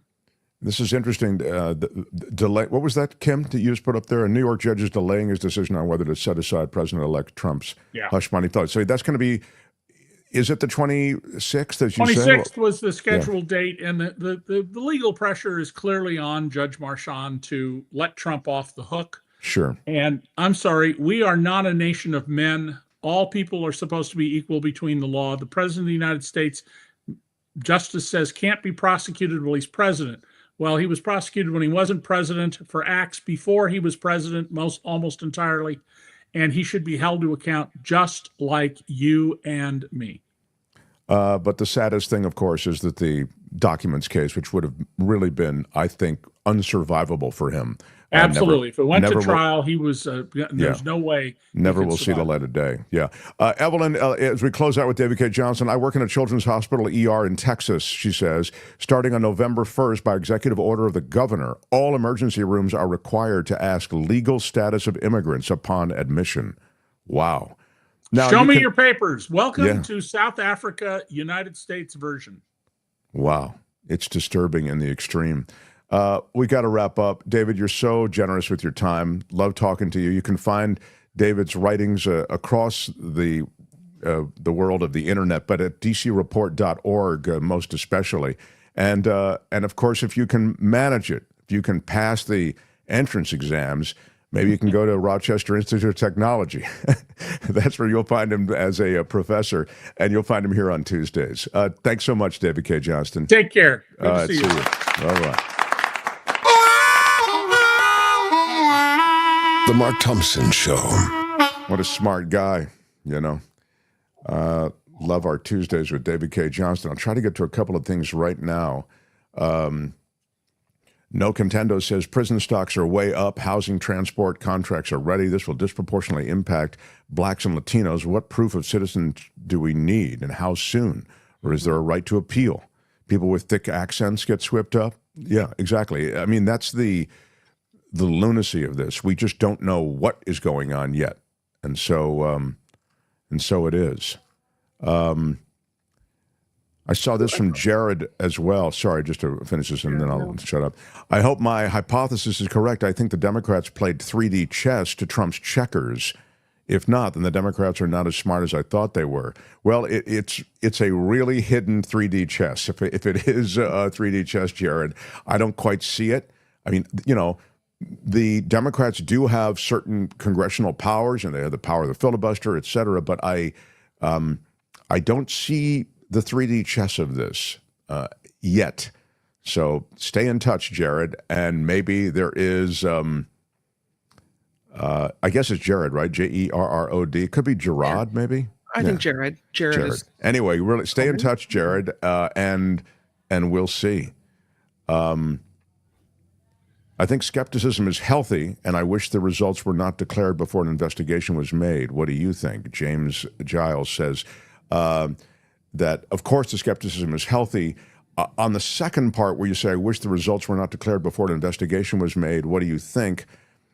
This is the problem right now. There is a sense, and it's really been around for decades, that on election night, there will be sufficient data for projections to be made that are generally correct as to who wins top of ticket, even who wins down ballot races, that we know so much about the districts voting, we know so much about the texture of the electorate, that we're able to make these firm projections. So if you all of a sudden, or even over some time, begin to roll back the timetable, so we're not going to know for several days, now there's an investigation, now there's litigation, we're not going to declare anything, I think you run up against the cultural Americana that is the way the elections are done. It might be possible to do it. I'm just suggesting it hasn't evolved that way. In fact, it's evolved the other way, which is let's count, let's have an automated machine count with a backstop essentially of a hand count, but the automated machine count should happen at a pace that we should have some substantial results on election night. I mean, everything else in this culture is made so immediate by technology. There's no reason that we should still be sitting here, for example, today in California, not knowing the results of some of these races. So, long answer to what I think is kind of a big question, which is essentially, could you change the way in which you ultimately decide on the legitimacy of an election, and might it involve holding up giving the result for some time until those investigations are complete? I think the short answer to that is no, you probably couldn't. Wes Theory with a $5 super sticker, and thank you, Wes, always a big supporter. Big we shout out. are a crowd-funded show, so I appreciate everybody in the crowd who does any funding at all. Mostly we're Patreon and PayPal supported. A transgender person won a seat, but not Kamala Harris, says No Contendo. Yeah, I mean, it depends on the district, right? It depends on the district as to what issue has the greatest gravity. Guest questions 45, avoiding EV tech seeds, ground to China, and job opportunities thoughts. Could 45 win without culture wars? A felon is okay in Oval Office. You've said a lot here, No Contendo. Let me just try to take it down quickly. Let me start with the last thing first. Felon okay in the Oval Office. What is he a felon for? I think that's what people who are bypassing the felony thing. I know we love to wave around, but he's a felon. He's a 34-time convicted felon. Yeah, but you know the way a lot of people see that is, yeah, what was he? I didn't get what that was. Why did they? I still don't understand it. He paid off this porn star from the wrong, I don't think it was significant enough. We may see it as a significant thing. I mean, as I've just said to David Cay Johnston, I see, and I've said this over and over and over since the very beginning, I see absolutely no explanation and no justification for the jacking of so many documents. I'm talking about, I think there were a couple of thousand documents that were taken to Mar-a-Lago and across his various Trump properties. Mar-a-Lago is the one that's really sort of been center stage. We have to give him access to the nation's secrets again. And he kept them in a ballroom, in a bathroom, in the shower and tub, the empty shower and tub, in the bedroom, in a closet. These were not even secure documents. He waved them around. It's believed by David Cay Johnston that he was actually doing some business on these documents. So that's the case when you talk about a felon okay in the Oval Office. Had that case come to actually be heard and adjudicated by a court, I think there was no surviving it. It's indefensible. Not only did he take these documents, he moved them when they were requested by the archivist. They moved them. Then they got a bunch of them together, a small fraction of what they actually had. They turned them over, and a letter was sent saying these are all the documents that the former president has. Of course, that wasn't even nearly the case. He had all of these other documents, as I've just mentioned. So I mentioned that because the wrong case made him a felon. So when you say he's a felon, it's like, yeah, dude, he was a felon because he paid off some woman he was rolling around with. I mean, what's the big deal? Well, but he mischaracterized it. Yeah. I mean, to me, the coup attempt where you cook up fake electors. I mean, this is not just some spur of the moment, I don't want to leave. It was a crowd that got unruly, out of control, and they took over the Capitol. No. They had fake electors. They rearranged and rejiggered everything at the Justice Department because Trump wanted an announcement that there was an irregularity in the election. He didn't even want an investigation. He just wanted an announcement. Then he told everybody to come to Washington, D.C. It's going to be wild. And he whipped that crowd up. They came from all over America. And then on that date, it wasn't a random date. It was the date of the voter certification. They stormed the Capitol. Again, I would have brought that case, or was hoping that that case could be brought, and the documents case. Game over. You don't have to, plant any more evidence at the crime scene. You've got this guy. And yet, Merrick Garland screwed us on that.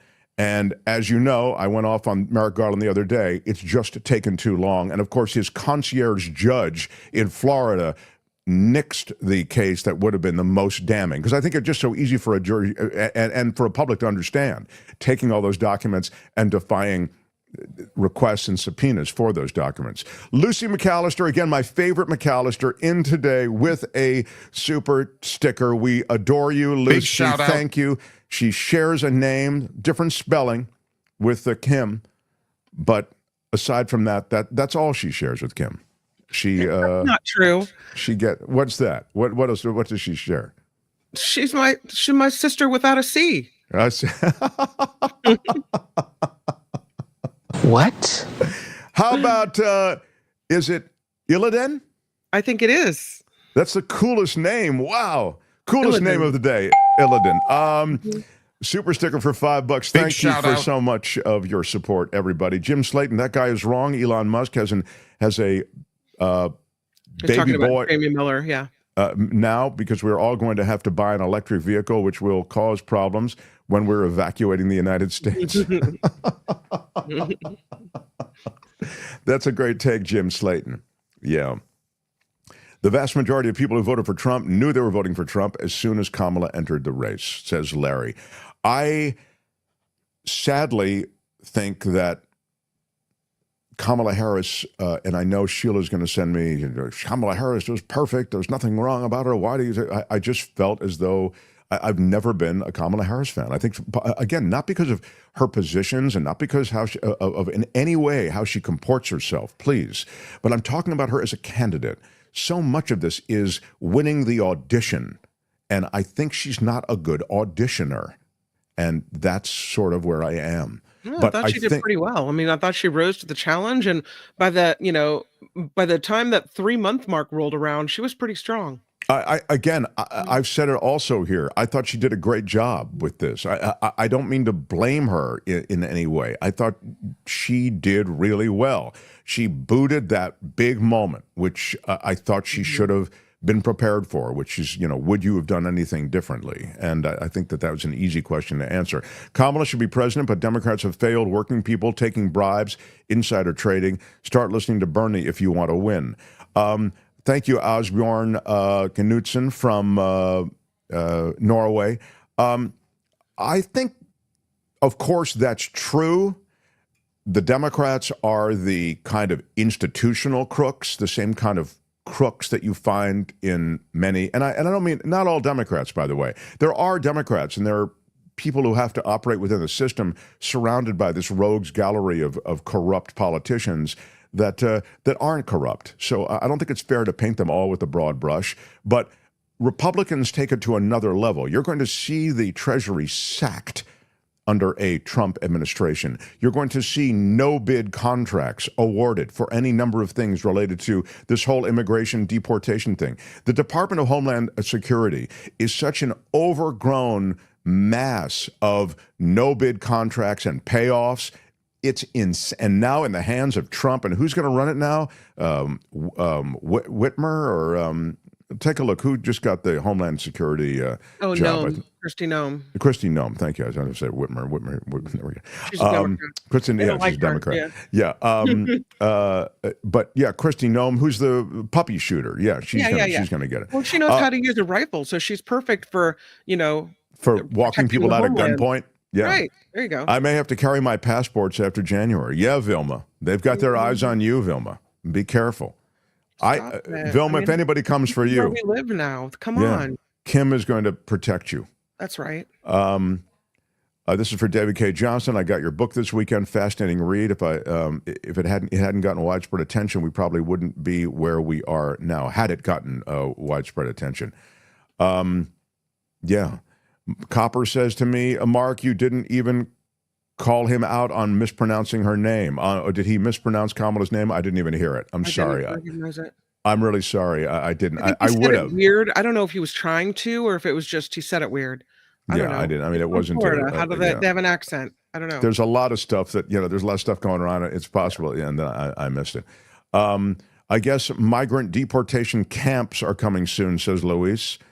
They're cool as long as the price of eggs and gas are down. Nice prioritizing, America. Thank you for the super chat. I agree that somehow running neck and neck, economy and immigration, but I also really feel as though the wedge issues, these cultural issues, the trans issue, they made so much political hay of that.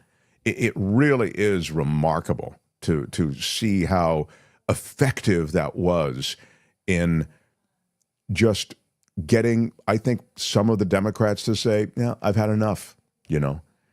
Again, maybe they were totally locked in and there was no kind of movement that you could have possibly gotten. But again, David talked about it, the fact that there was more and more in the way of cultural wedge decision-making around this election.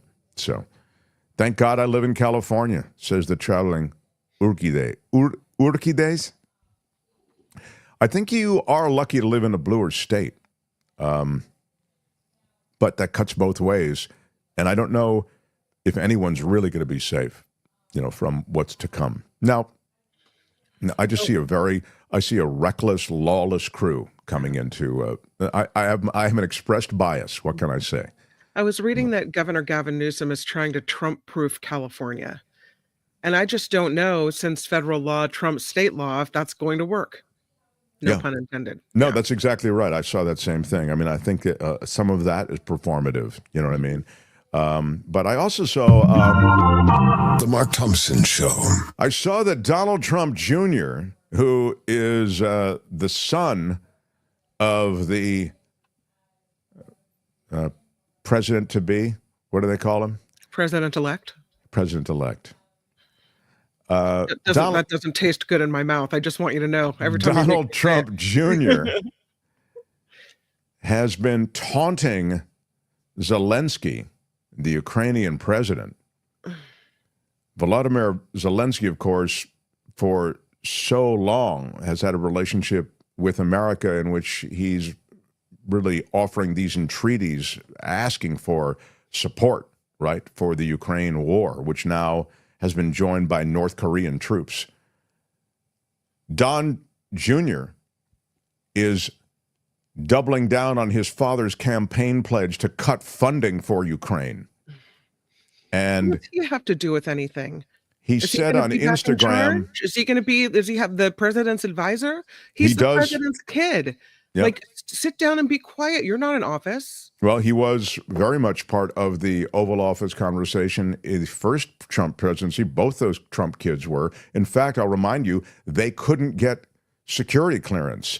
And Donald Trump they were so compromised in different ways. I'm guessing it's because they had business relationships and certain things that they had from a commercial standpoint that would have been conflicts of interest. Now, the Trump administration is just filled with conflicts. I mean, you can start with Elon Musk and finish with Elon Musk. But point is, Trump stepped in and said, no, I want my kids to get top security clearance. And they did. So now the son, Don Jr., is saying on Instagram that, and this is a quote, to Volodymyr Zelensky, you're 38 days from losing your allowance.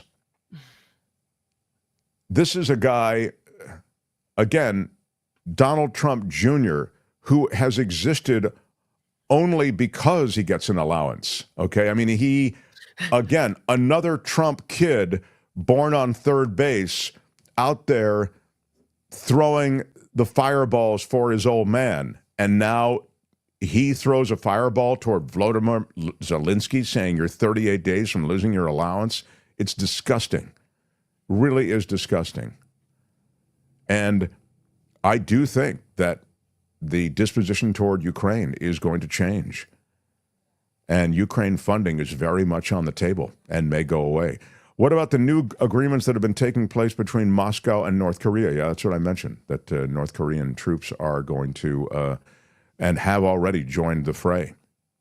So Freedom says, I'm disappointed at people that came from third world countries that have been destroyed by leaders with personalities like Trump voting for America to become the country that they ran from. That's interesting. Yeah. I don't know how many of those do. I mean, I know that he did very well with the Latino community, and he did very well with, honestly, he did very well with across demographics that included women, included obviously men, massively responding to what was a very masculine campaign. But I don't see a group that he did. I mean, women, of course, went to Kamala Harris, but they didn't go in the numbers that we thought would affect the election. You know, we're not going to do this forever, I promise you. We're not going to go over the ashes of the election and look at all the bones every day. But I do think that it's instructive. And the more data we get and the more information we get, I do think it's instructive in any kind of conversation about what's going on in America to know what's important to Americans and to know what they'll do with their vote. And I do think there is vote splitting. I think there are people who voted for Trump and also voted for a Democratic senator or House seat, for example. So Ukraine will be sacrificed to Russia. Shameful, says Randy. I think it is true. Mm-hmm. I think Trump is Russia's bitch, and I don't really know why. Maybe it's a P tape. Maybe it's some kind of other compromise. I mean, there does appear to be some compromise on Trump and maybe Lindsey Graham as well. But now I'm really kind of talking out of my butt because I don't really know. But I'm just saying it's inexplicable that a guy could be so completely in the thrall of this one guy. Though he's just, you know, there is open aggression toward a country that is an ally of America's, even though they're not in NATO. I mean, you know, clearly Zelensky wanted a relationship with the West. That was one of the reasons I think that Putin had invaded to begin with. So it's an extraordinary and I say inexplicable thing. Explain it to me in any other way except for the fact that Trump has some kind of business thing he's trying to get over with Putin, or that Putin has compromise on him. Mm-hmm. Eric Kennedy, they're going to try and destabilize NATO. I think that's most certainly the case. So we'll see. We'll see. What would happen if, this is a good question. CBD asks, Mark Thompson, what would happen if Donald Trump dies prior to inauguration and if J.D. Vance dies also? Don't think I haven't thought of this. If he if Trump dies prior to inauguration, it's Vance. Right, exactly. Right. If they both check out, I guess it would be the Speaker of the House? Yeah. I mean, I don't know. The House would or possibly the House would then Google it. Okay. All right. I'll Google it. I don't know if they're both out. I don't know. That would be a thing. Yeah. If neither candidate. Not that we're advocating for any ill or harm to come to any person. President. Okay. Here it is. If President and Vice President died before the inauguration, and you'll be anxious to know this is an easily Googleable thing that has been Googled by jillions of people, not just us, okay? It came up right away. Yeah. What happens if a president-elect dies before inauguration? Let's learn together, everyone. It may seem morbid, but given that Biden at 77 will be the oldest president-elect in history, so this was written a while ago. So if Biden were to die before December's Electoral College vote, the Democratic National Committee would have the ability to name a replacement candidate and pressure the electors currently committed to Biden to support them instead. That's not what we want. No, after they're elected, the president-elect and vice president. God almighty, can't they? You can Google it too. Google it. Yeah. I'm sure there are people out there who can probably answer. He'd go Speaker of the House. Yeah, probably. I mean, that's the succession order. It would go Speaker of the House. So, I mean, if there was some kind of awful, plane crash in which they were both, taken down. They each have their own plane. See, that's what doesn't happen. Yeah, exactly. Right. I mean, only in Russia would it happen that the both of them, Exactly. Yeah. We're in a tall building and suddenly both fell. Whoops. Here you go. Wow, Mark, says Mars. if someone asked the same question about Kamala and Walz, there'd be outrage. But you laugh your ass off because they're Trump and Vance. Jesus Christ. Wow. I mean, this is a man with anger. This is a man that has resentment towards you. I think Mars has anger and resentment toward me, and I think we should get into counseling or something. That's not fake. That's real. I don't know. I mean, Mars, I was laughing because of the absurdity of it, dude. Did you? I wasn't laughing. God, seriously, dude, you watch this show every effing day, and you can't tell that was what was making me laugh? When somebody writes in, what would happen if Donald Trump were to die before inauguration, and JD, when they threw in the end, JD Vance were to die too, that's when I laugh, because it's so absurd. Yeah, it is. God damn, give me a break. Jesus, I'm so sick. I mean, I have to try to deal with real stuff, and I try to give people credit for having real questions and real disagreements with me, but then when I get called out on that kind of BS, dude, that's just weak. It's so weak. I mean, it's okay that you do it, but I just don't, I mean, but it's not okay that you do it. Did you get, you understand what I mean? What? Okay, anyway. Apparently there's a question whether you're technically the president-elect until January 6th. That the Congress has to convene and has to certify the electoral count before you're officially the president-elect. If a candidate dies after December 15th, but before January 6th when it convenes, they have to decide whether to count the votes cast for that person. Or not. I see. So that's interesting. But again, all of this is ridiculous. Yeah, it's not really. Yeah, it's not. You know, but I love the idea that it would even be a possibility. I mean, that we'd run out these scenarios. I don't love the idea of anybody dying. I'm not into the. You know, I don't do well with it. Hang on a second. This is Coachella Valley Coffee, and I want to tell you something. I've been drinking it all morning. Wow. So good. And it puts my head in a better place after Mars just kind of took me to an ugly place, Kim. I just hate it when I'm in an ugly place. I need to be jerked back into it.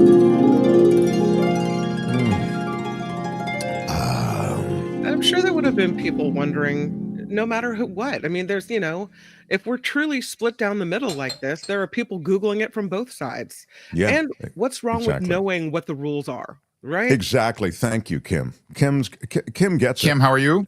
Not advocating anyone's demise. No, of course not. It's funny. I know I'm getting now. Poor Mars is getting hate. Maybe he's not poor Mars. I don't know. But I'm not. I don't hate Mars. I actually like Mars. I think he's got. I don't know. I don't hate people disagree with me necessarily. I just thought that was such a low rent bust on me. That's why I got annoyed with him. I've got to give that Coachella coffee a try sometime, says Lawrence. You do. Yeah. Lawrence, I am telling you, this is great. Put up the website if you would, please, Kim, because Tony has gone for the day. Because Tony's at a meeting. I'll tell you about that. I'll just spend a second on what's happening at iHeartRadio in Los Angeles, because I know some people come from there. It's exactly the same thing that happened at KGO. CoachellaValleyCoffee.com. Go there, and you, too, can enjoy not only coffee, but teas. If you're on the fence and you haven't tried it, and you love coffee and you love tea, I'm telling you, this is worth it. They've got some great stuff. And, Courtney loves their cold brew. I love the hot coffee and the espresso, and that's just kind of but man, she loves their loose leaf teas and their bag tea, and she loves the cold brew. So this morning, for the first time, she said, it's just too cold. I've got to have a regular cup of coffee, not the cold brew today. So that's what she's doing. But with CoachellaValleyCoffee.com, please use our discount code at checkout, and that is Mark T. It's all small letters, all right? So CoachellaValleyCoffee.com, you'll get 10% off if you use our discount code Mark T. Now, what was the question? Was there something else? No. Oh, you were going to talk about KFI. Were you going to talk I was going to mention this, yeah. You can probably take that off the banner that says CoachellaValleyCoffee.com. I'll get it. Do we really want? Maybe we should just leave it on. Yeah, except it just I don't know. Okay, carry on. You can have the crawl across if that's what you want, but I think it's okay. I've gotten a couple of questions about what's going on at KFI Radio, and it's not something that I'm unfamiliar with, or that anyone who's worked in this industry of television, radio, even the entertainment industry writ large There is a massive seismic change in what's happening with ad-supported media. And we lived it at KGO. And here's what it is. It's first, it happened during the Clinton administration, and I don't mean to make this too complicated. You can take as much of this as you want, but I'll just give you 20 seconds of background. Basically, during the Clinton administration, they made it possible to own all kinds of broadcast outlets well beyond the numbers that were restricted prior to that time. So you end up with these massive media companies, Sinclair Broadcasting with all of these television stations that they own, Cumulus Broadcasting with all the radio stations that they own, iHeartRadio with all of these different radios, AM, FM, all it's incredible. You know, these are conglomerates now that have become so big. Odyssey, AUDACY, they own KCBS, I think, in San Francisco, and then a bunch of stations in Southern California, et cetera. So what we had happen at KGO was we were one of those stations, the Communications Act, thank you, of 1996.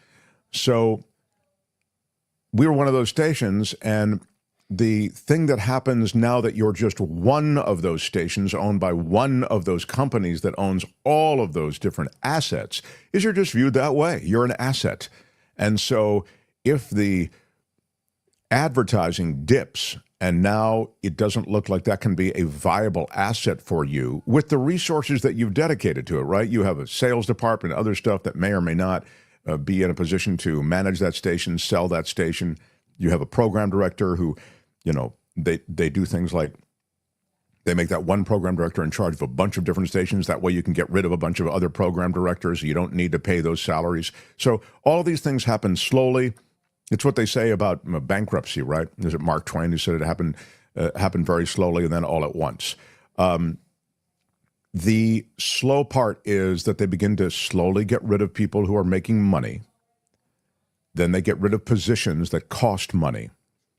And then unable to get sufficient advertising, in their view, with the setup as it is, they make massive cuts in costs.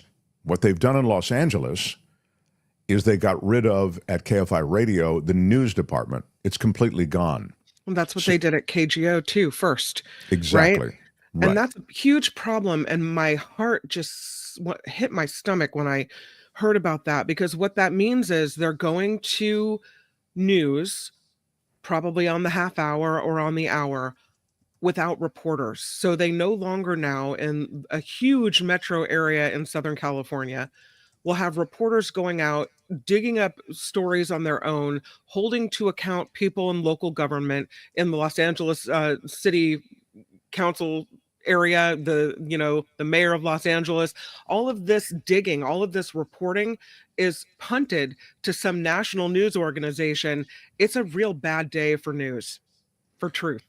Yeah. I think this is also something that very much speaks to your ability to get information about what's going on in your community. One of the things I thought was a great strength of KFI Radio is that, and they've got all these golden mics and all these awards, because if something's going on, brush fires, floods, whatever it might be, quake, you go to the station that has a big footprint locally. They have those reporters. They have the ability, the infrastructure to cover different events.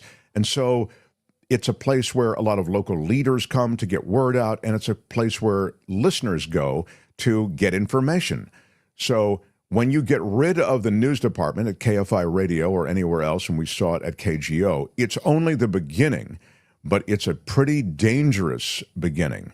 And that is the process of turning the station into what KGO has become, which is syndicated programming out of Atlanta, out of New York, out of whatever, and it's pretty easy to get a bleak view of the future. Now, I hope KFI continues to live on. They have very talented broadcasters there.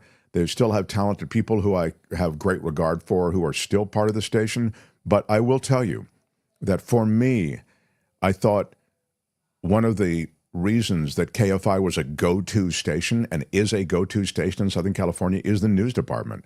It was a robust news department. People who really doggedly covered issues that affect Southern California. Everything from crime to natural resources. I mean, it was all there.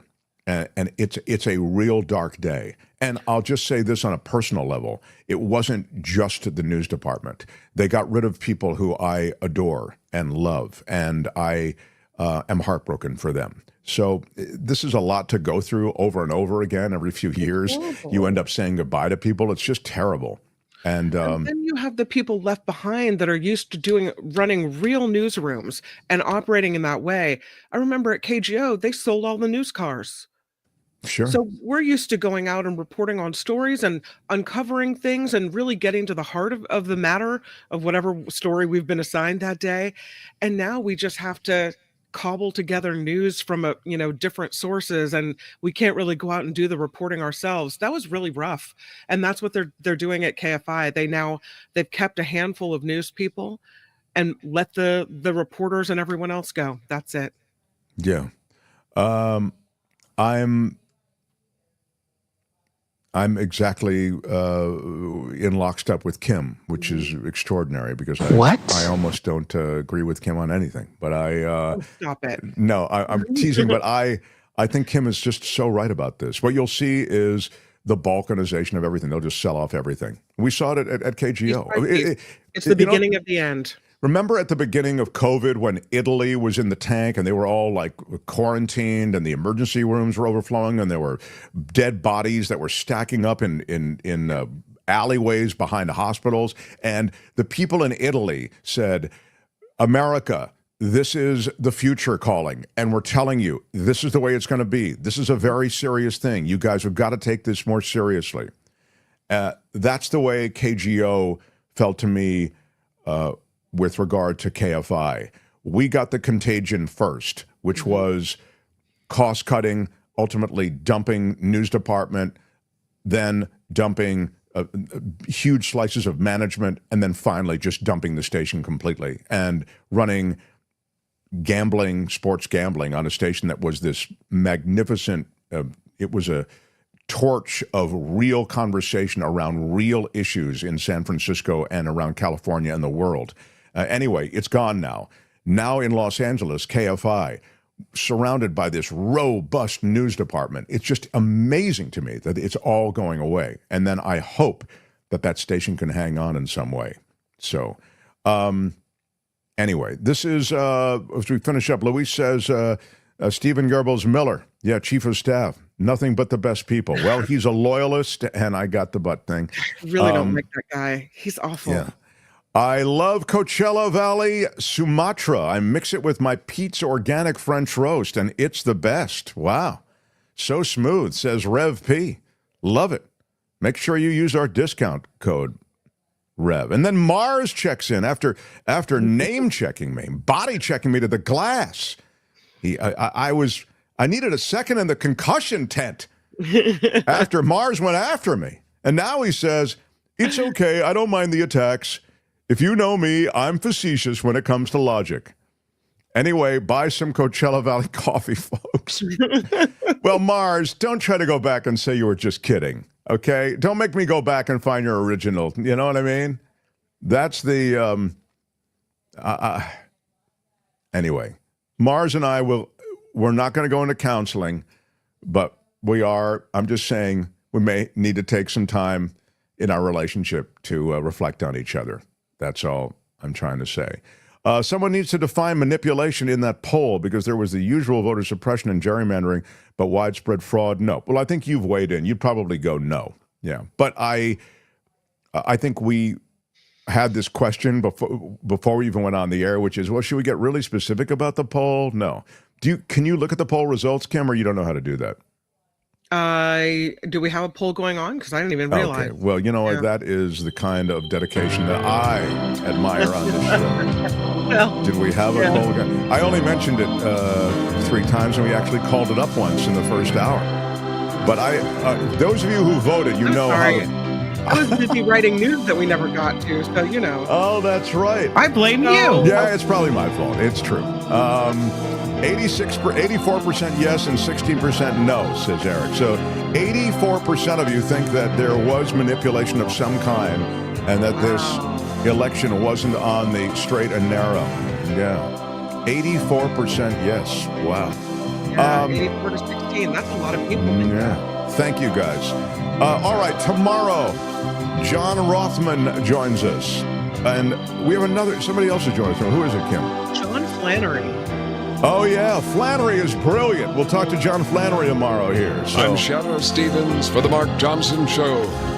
Bye-bye. We're going to have a great show tomorrow. Thanks, everybody. All the ways you support us. Out of time. Bye. Out of time. Back tomorrow. Till then, bye-bye. Kim, you'll have to run the close because Tony's not here.